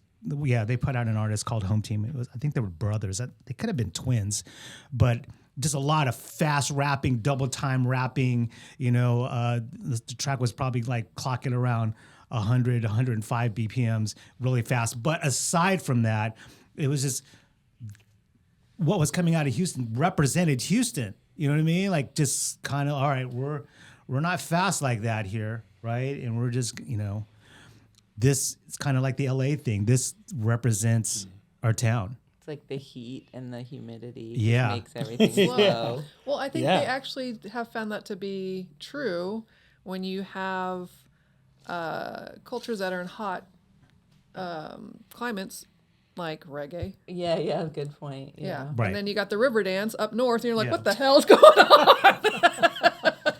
You got to keep warm. Yeah. How do you explain going down to Georgia? Yeah. Yeah, it's kind of like that movie. There's like two movies, like Hustle and Flow. Oh yeah. Yeah. I love that. They're always sweating. There's no AC in the house, right? Right. And then the other movie that I will forever love and I could watch over and over again. Have you guys ever watched Moonlight? Oh yeah. Yeah.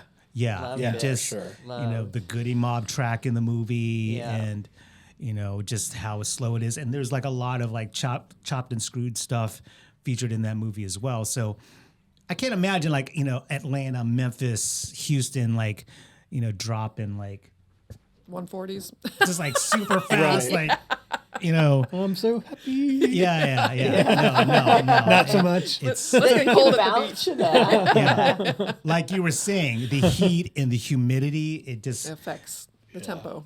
yeah, Sure. right. Have you guys been to Trill Burgers in Houston? I have been by it. I have not been there. I tried to go. And? That same weekend that we went to Sid's Lagoon and saw the store, right? Your Houston store. We tried to go, and the parking lot was so packed. Sure. And they had built a stage in the parking lot. I think they were about to have a show. I'm like, man, okay. we can't do this. It might have been because there's like a day for him in that Oh, restaurant. really? Maybe that's. It might have been the day. I was like, okay, great. Because the staff at Home Slice wanted to do something, and I'm like, what they wanted to do what they suggested didn't match us or that. I was like, we can do something, but we need more time to plan. Like if you want to do like a burger pizza or something, we can relate the two. But I remember at the time thinking, that's cool. I'm glad you guys want to do something. I'm up for that, but that's not the right thing. But I can't remember what it was. Right. So there was like they have a big day, and it's like every year. Maybe it was that day. I was so bummed, and I mean, the parking lot, they don't have the biggest parking lot ever. No. Right. At all. No. And then they build that stage, and we tried. We tried. So anyways, we wound up going to, here we are, we're kind of moving away from music, but we went to Barnaby's. Have you ever been to Barnaby's? Yeah. Oh, yeah. Uh-huh. And so I've always been into that place. I don't know how other people feel about it, but I love it, right? I love it. And so, I've been going there like whenever I go to Houston, since like probably the late 90s, right? and each Barnaby's location has a different vibe to it. Mm-hmm. There's the one like near Montrose, right, which is the gay one, which is my favorite. It's the best one. Yeah. And then there's like the we're not going to talk politics here, but and then there's the real straight laced Republican one, right? And so that's where we went, and I just love. What street is the one near Montrose? What street is that on? Oh man. Anyways, I just love it. I just love that. For those who don't know Barnaby's, what is Barnaby's? Wouldn't you say I've only eaten there like 3 times, and it's always been for breakfast, but it just sort of reminds me of the vibe of like old school Magnolia Cafe. Exactly. Got it. Yeah. Okay. So, it's, the one that I like going to is, the gay part of Houston, where like it's just great. We're all just businesses and bars and whatever. It's just a fantastic place, and the clientele. I mean, it's just fun. It's just a fun place to go to eat. I mean, yeah, it's like not the biggest place, but their burgers are amazing. Like I just can't get enough of the burgers. That's great to know. Dude, it's so like good. I said, I've only gone for breakfast. Yeah, and I my buddy that that I rolled with to Houston, he doesn't know jack about Houston, right? Sure. And so I take him there, and he sits down and he has the burger, and he's just like, oh my God. Okay. And like he's like taking photos of it. Like I don't take photos of my food. I think that's kind of weird. But anyways, like he's like taking mad photos and like taking super close-ups of it, and I'm just like, he was just all about it. Like I converted this guy, right? But I love that place.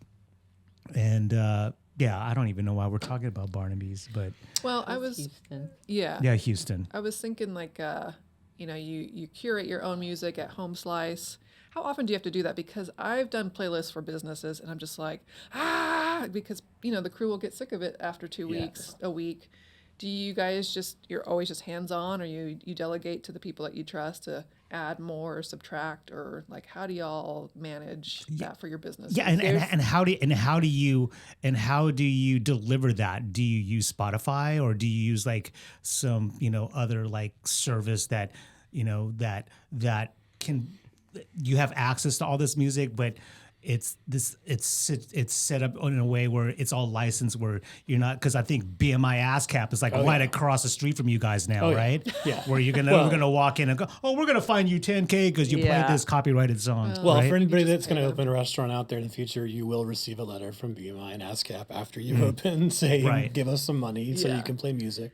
So we did all that, you know. We said, but. We use a streaming service that I don't think we're supposed to use for commercial use. But, off the record. Off the record. The one with the green, slats on it. I think the slat, is that a word? Slats? So we,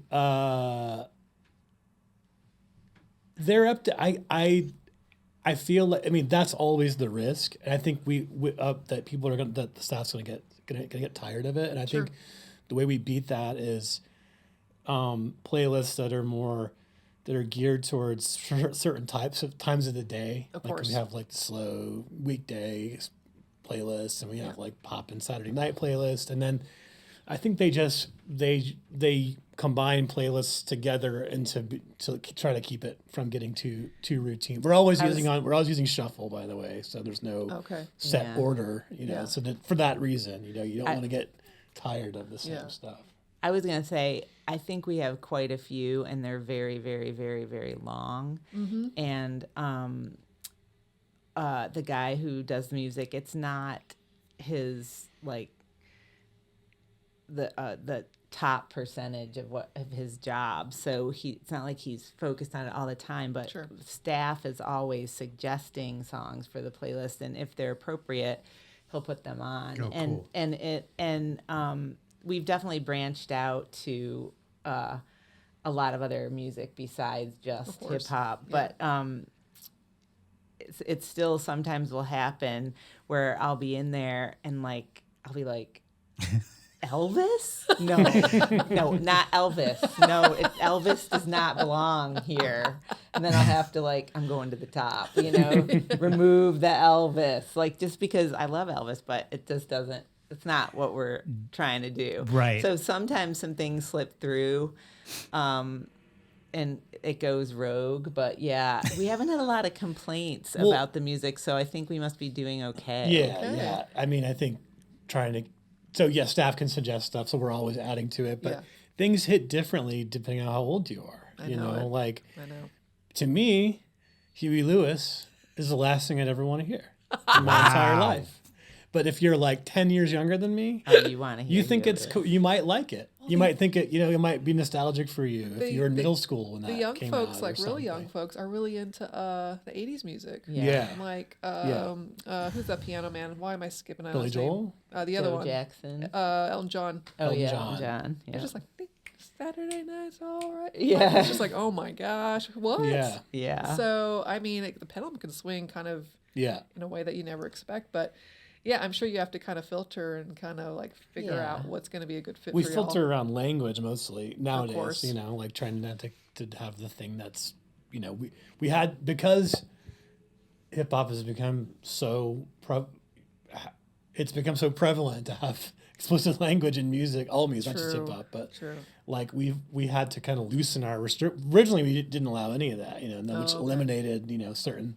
Yeah. But over time, we had to loosen a little bit, to allow a little bit more explicit, because it's just everywhere. You can't just not play any, any Jay-Z songs, or whatever, Well, I guess the definition of explicit has it's wild. That's I mean, fair. just, you and I know this, Rachel, that, DJing for, the University of Texas and playing music for the players, and just, doing that for years now, back in the day, the days of Dre and 90s hip hop, whatever. It was just an F-bomb, S-bomb. Yeah, there's some stuff dude, you can't get away saying now, but now it's not even just the words. It's not even just the cuss words.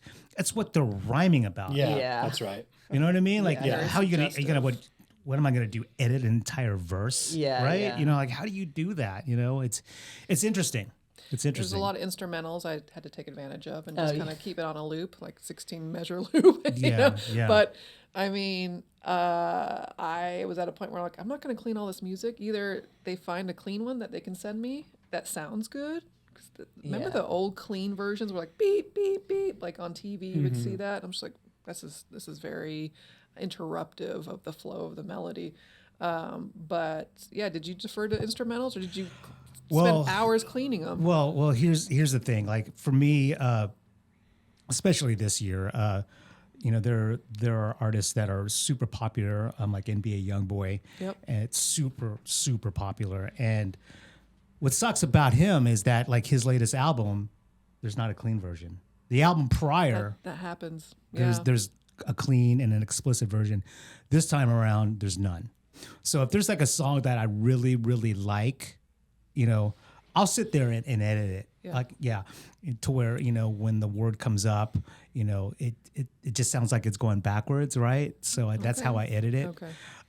There was this, last season, there's a segment at the games where it's the Monster Energy DJ cam, and then they throw the cameras and the spotlights on me, and I'm just kind of and so I'm okay, you know what? I want to make this entertaining, so it's just not just me, just being this nerd up here. So I wanted to do this kind of turntablist, if you will, routine, so people can actually see what I do, right? And so there's this. I wanted to use this song called. The song is "Be Faithful" by I think it's Crooklyn Clan featuring Fat Man Scoop, and so it's a big party track, right? And so the first time I did the routine, right, I did clean it up a little bit, right, and then it got to the point where there's the part of the song that goes, "All the chicken heads, be quiet," and I'm just going, and everyone's watching me while I'm playing this song, and I'm oh no, okay, we need to take that out, right?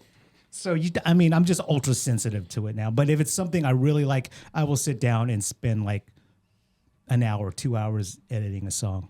Wow. Yeah. Well, especially if you know you're going to use it a lot, right? Yeah. Yeah. That's the justification, you know. But if it's just like nuance, you're like, I'm not going to clean this. I'm just going to use something else, or I'm going to use it.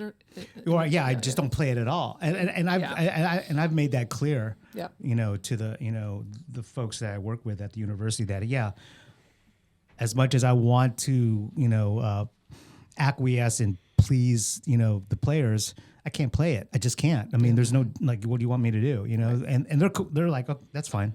Yeah. True. They understand. Yeah, that's great. Plus, music's important, but then I also think that playing at a high level like that, you're not really like focusing on the music. Yeah. No, you're You not. know what I mean? Yeah, there's so much nuance you have to capture, understand, and then make it a part of what you're going to do next. And it's not like club DJing. No, Club DJing is it's like two 1, 2, 3. two completely easy. different Yeah, things. But back to Home Slice in the music. So no Elvis. Yeah, not really. No Huey. Oh yeah, speaking of Huey, I just somehow I don't know what the algorithm is evil. Yeah. The algorithm So is evil. bad. I hate algorithm. And I'm against it. I watched, I don't know how I stumbled upon this last night, Huey Lewis Heart and Soul video. And I watched it. I'm like, oh my God, dude.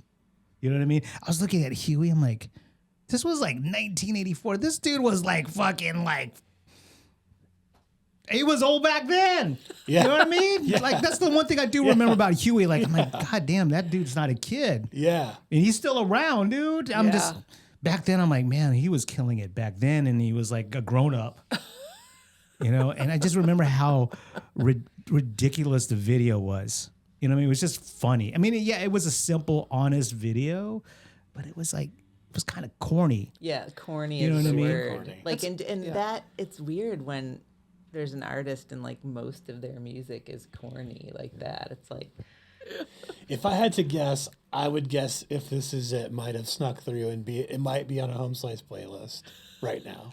I'm gonna find What out. Huey is? Huey Lewis, oh yeah. yeah, Really? it did, This is it. It did sneak through. That's the one that we heard. We were like, get this out of here. Oh, really? So, like, when you hear something like that, do you like immediately go run to the back and like At times, I yeah. did. I have. At times, yeah. And I think the explanation was exactly what you're saying.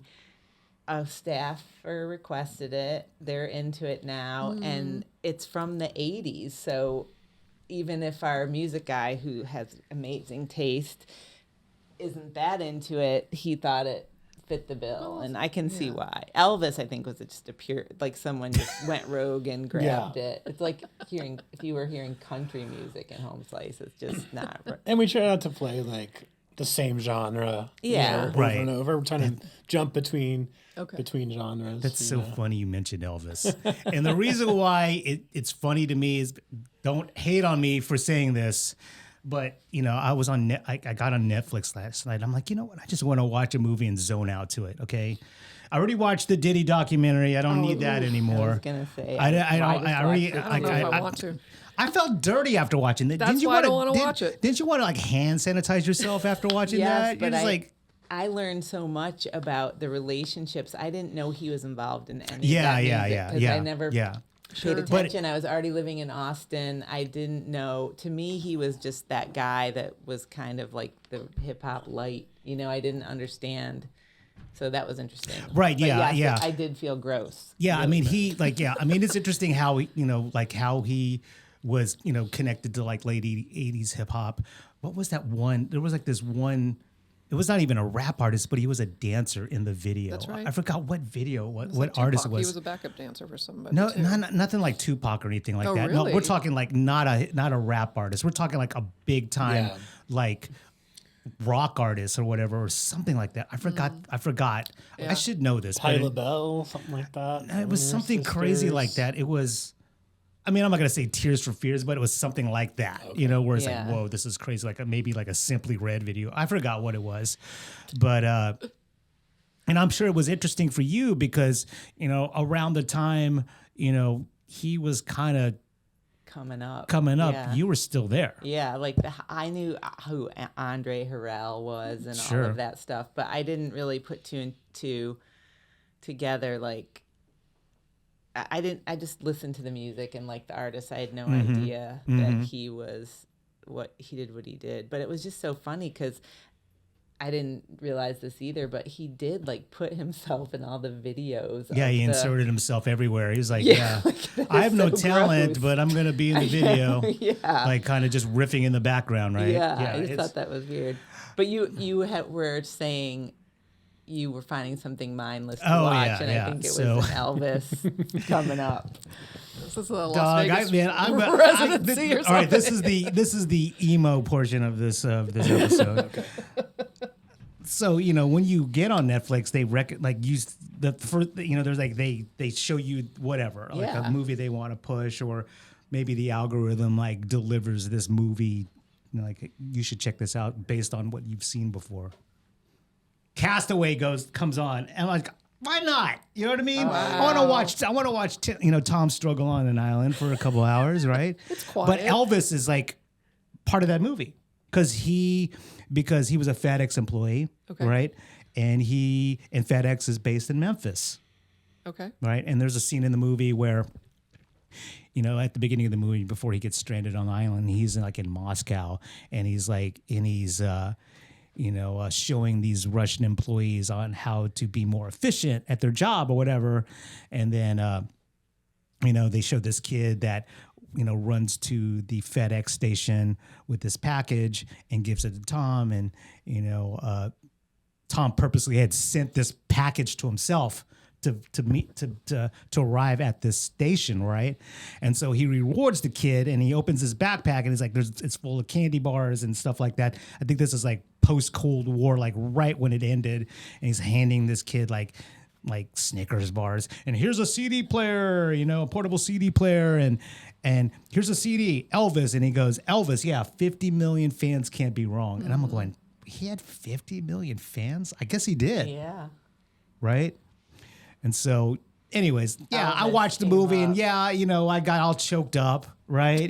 Just him being on the island and him losing Wilson, and and then him like coming back to civilization and reconnecting with his girlfriend. Yeah. Anyways, that's my Elvis connection. Watching Castaway. I don't know what you guys think of that movie, but you should feel lucky that your algorithm doesn't. You don't get presented Texas hunting wives or whatever. Whoa. Look it up. It will now after you watch it. Yeah, my phone's probably listening to this conversation. Because it's like they're so different. Even when I'm on Netflix and my kids, they have accounts, but even Joseph's, I'll be like, wait, what? Why don't I get to see that? Like, it just keeps you from everything. It's keeping you from Texas hunting wives. So. Have you watched it? Oh, yeah. Do you like it? I mean, it's like a trash TV. Yeah, so bad. Yeah. But so good. I mean, that way. Bosom Buddies might be next on your algorithm. Yeah. Yeah, really. Right. Now I'll get Castaway and all the Tom Hanks movies. So, so fast forward to, like now, 2025, and, both of y'all, being busy business owners and having a family and whatever. So how do you consume music now?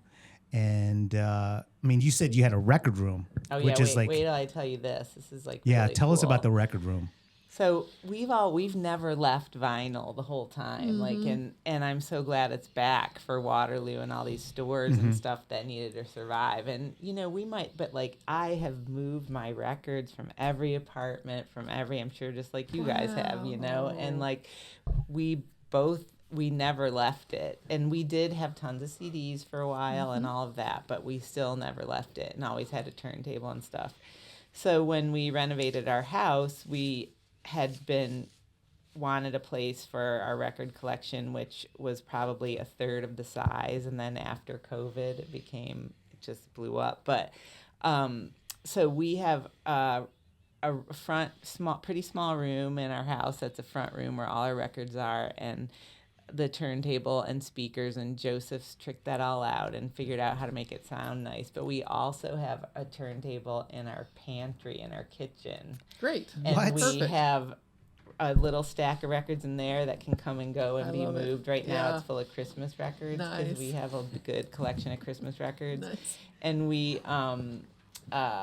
so we listen to records in 2 places in our house. Our son has 2 or 3 turntables in his room. Okay, I was about to ask you, like, it is, the record room and the record player in the pantry, because I know when I was a kid, because my dad had, he didn't have tons of records, but he had a nice stereo. I couldn't get near it. Yeah, like, don't touch it. Don't even look at it. Yeah. Don't even touch it.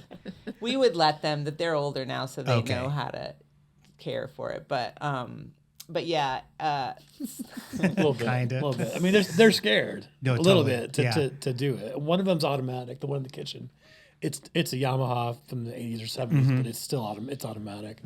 So they'll use that one. But our son likes 78s a lot, so he collects. Oh, really? 78s. Heavy. That's why he has 2 turntables, because he has 2 needles. Okay. So he can play 78s and Yeah. not swap the needle out. But he likes interesting, weird, old stuff. Awesome. and, Wow. A little audiophile. Yeah.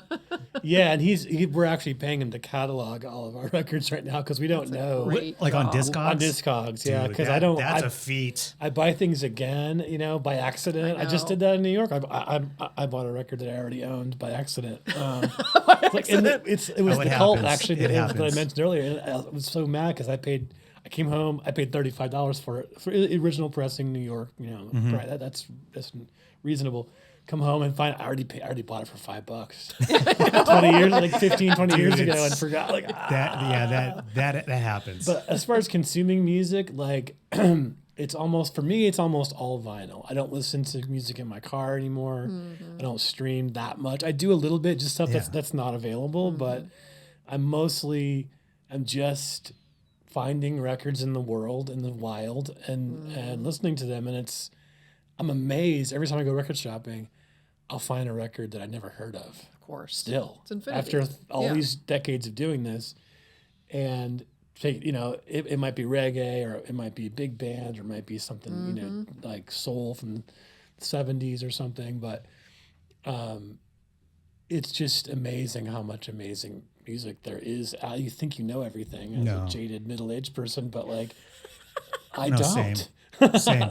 Yeah, I don't. I'll never claim, I'll never claim to know everything. Yeah. Well, That's kind of like the best part of it is that like Totally. from the cradle to the grave, you are always forever going to be a student, Yeah. So Yeah.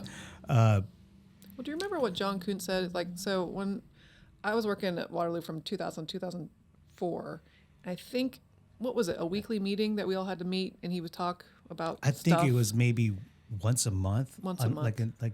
Yeah, I don't think it was that often. I just remember how everyone just dreaded the meetings. They're like, Well, yeah, he said because it was like right after the store closed. Like the store closed at 10, so everyone had to meet. Everyone had to come in from home and like, great, we got to go That's to the right. store. Yeah, And I remember something he said that I'll never forget, and it just puts a perspective on how much is out there.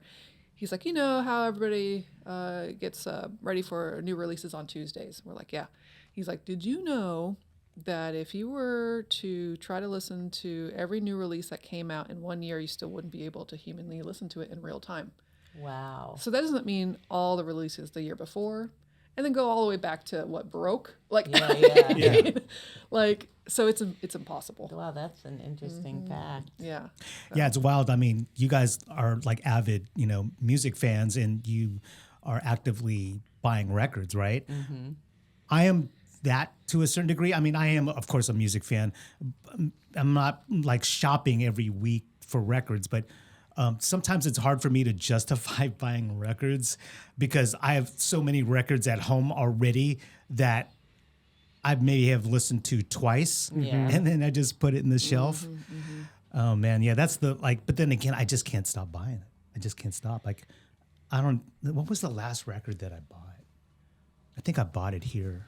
Yeah, it's a good question for y'all too. What was the last record that you bought, or at least had on like you're like on repeat currently? Are you listening to it a lot? Are you on Discogs as well? Like buying? Yeah. Dude. Yeah. And she mentioned COVID, but yeah, I didn't use Discogs before COVID. I didn't know, and even now, like it's just a blank. It's just a blinking cursor. You could just put any records you want and find it in 30 seconds. Yeah. I don't want to do that though. That's not fun for me. So Right. I'll try to identify things. If I find something I want to buy, I'll put I'll go through that seller's whole store, like, and try to pick just like it was a physical store that I was going through, to try to keep that magic alive of stumbling across stuff. And that's how I find a lot of random stuff. I think the last 2 records I bought off Discogs, one is Mary Lou Williams Trio. Okay. Mary Lou Williams is like a jazz pianist from the 50s. I didn't even know she existed. She was on when we were in New York last time with the staff. I picked up a record that had like a sampler of different piano players on it. And I knew the other ones, but I didn't know her. So she only has one record, Mary Lou Williams Trio. So I haven't played it yet. It's still wrapped up, but I bought it. And then I think that's the last record I bought.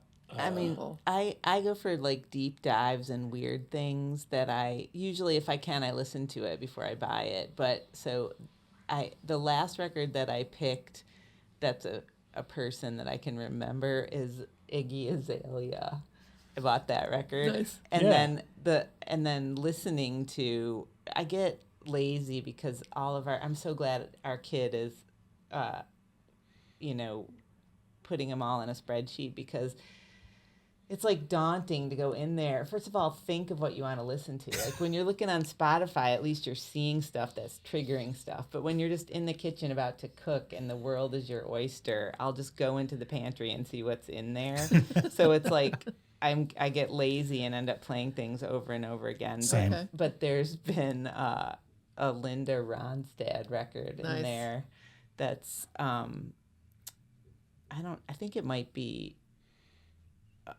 a compilation of a lot of her songs. Yeah, it's got like Blue Bayou on yeah, it. that's the jam. And what's that one great song about Carmelita, which is a cover, but so I've been listening to that sometimes in the kitchen. Yeah.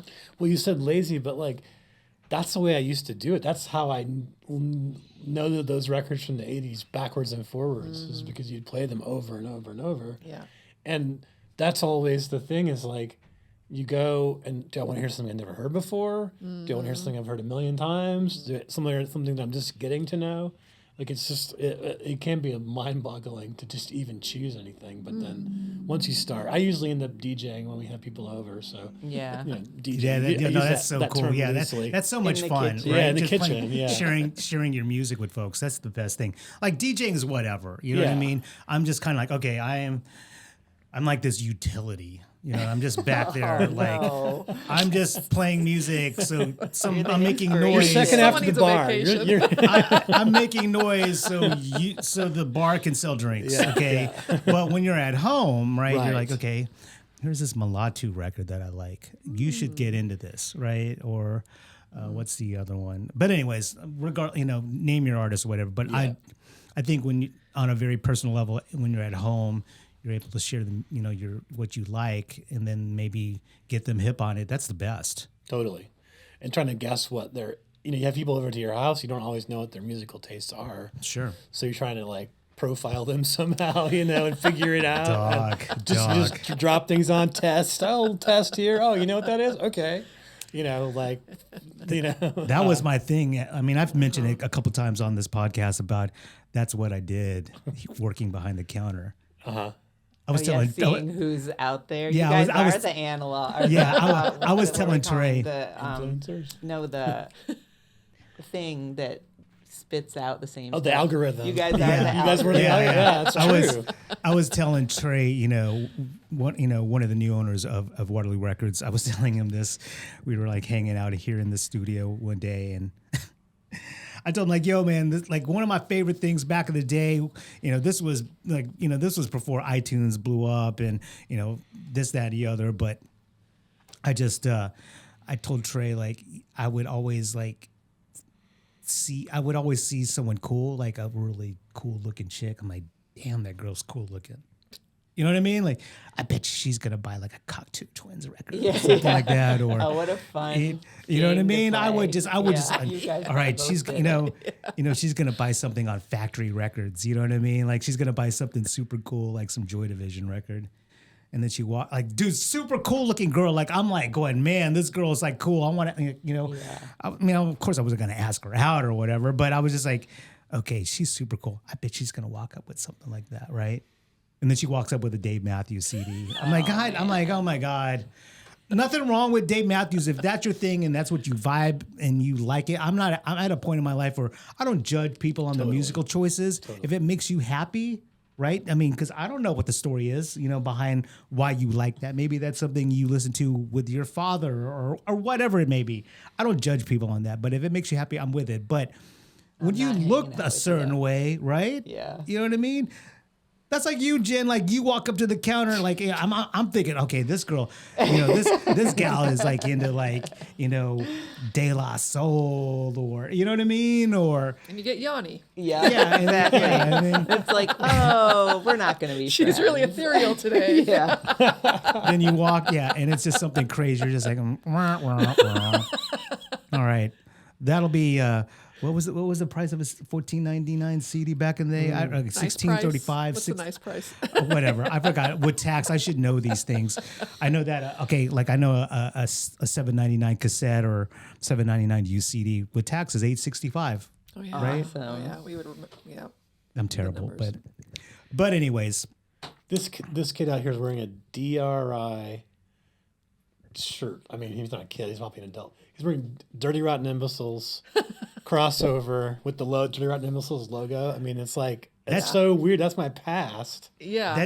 Appearing. That's so cool. Like I own that vinyl from 1984 when it came out. Yeah. Or whatever, Yeah, I DJ'd this event, maybe less than a month ago, and it was at the new PBS studios, and the gal that I worked with, her friend was helping her out with just kind of like putting, these name cards on the table, like for seating arrangements. And then there was this younger gal. I mean, we're talking like high school age, that had a Smith shirt on. I mean, an old Smith shirt, and I'm like, whoa, that's cool, And so we're all setting up and getting ready. And then, my friend Emily, her friend that was helping out, she walks up, hey, Mel, really nice to meet you, this and the other. I've seen you play before and, yada, yada, yada. Here's my daughter, the kid with the Smith shirt. Cool. I'm like, do you like the Smiths? And she's like, I love the Smiths. I'm like, so how did you get into the Smiths? My parents. And that's like the best thing ever. Yeah. You know what I mean? Yeah. To kind of instill that in your children, right? To like, okay, I don't really. I mean, I don't know. I guess you don't really have a choice on what your kid likes, but you want to kind of maybe show them the way. Like, okay, this is cool, this is dope, or whatever. You know what I mean? And that's all you could ever ask for. Like that. I mean, like I said, with the Peterson brothers, I'm never going to have a kid. I know that for sure. But if I were to have a kid, I would want to raise them to where like, okay, you know what? Aside from like you not being like this crazy, wild kid or whatever, I want you to have a very, broad taste in music, Yeah. That's all I could ever ask for. Sure. You know what I mean? Yeah. Well, I'll just say it cuts both ways. Like too, now our kids, both of my kids have turned me on to things that I didn't know about. Wow. And like our son's into like big band music and got me into Benny Goodman for a second. I never heard any of that. Yeah, he's really into jazz. Like big band drummers from that era. Mm-hmm. Yeah. And then my daughter, Tyler the Creator, like Sure. of like again we're talking earlier. I'm like, where's the groove? But she's like. We talk about it. Yeah. She's because like it's like a Tyler the Creator album is like a journey because it's like 2 minutes and then switch and cut and over here and everywhere. Yeah. But she helped me. She kind of got me through to she made it make sense to me. Yeah. Isn't that interesting? She's 16. Yeah. Yeah. That's awesome. Wow. Well, cool. Well, really appreciate you guys being generous with your time. Thank you. What a fun day to Yeah, come yeah. talk about music with two Right? experts. Yeah. Anytime. Really fun. So fun. let them know where they can find out more about Home Slice and the social media stuff, and let people know. Yeah, I mean, Home Slice Pizza, Instagram at Home Slice Pizza, right? Homeslice.com is our website. But yeah, we have the North Austin location, South Austin location. We're in Midtown in Houston, and then we're going to be in the Heights next year. Yes, I saw that. Yeah, we're congrats. opening in the Heights. Exciting. Before I let you go, have you guys ever thought about opening something in Dallas, or is that even something people reach out about it a lot. I mean, Right. I don't know. Neither of us knows Dallas very well. Yeah, it's a different animal. So that's been the hesitation so far. I mean, I don't know Houston super well, but I did grow up there. You did grow up there, yeah.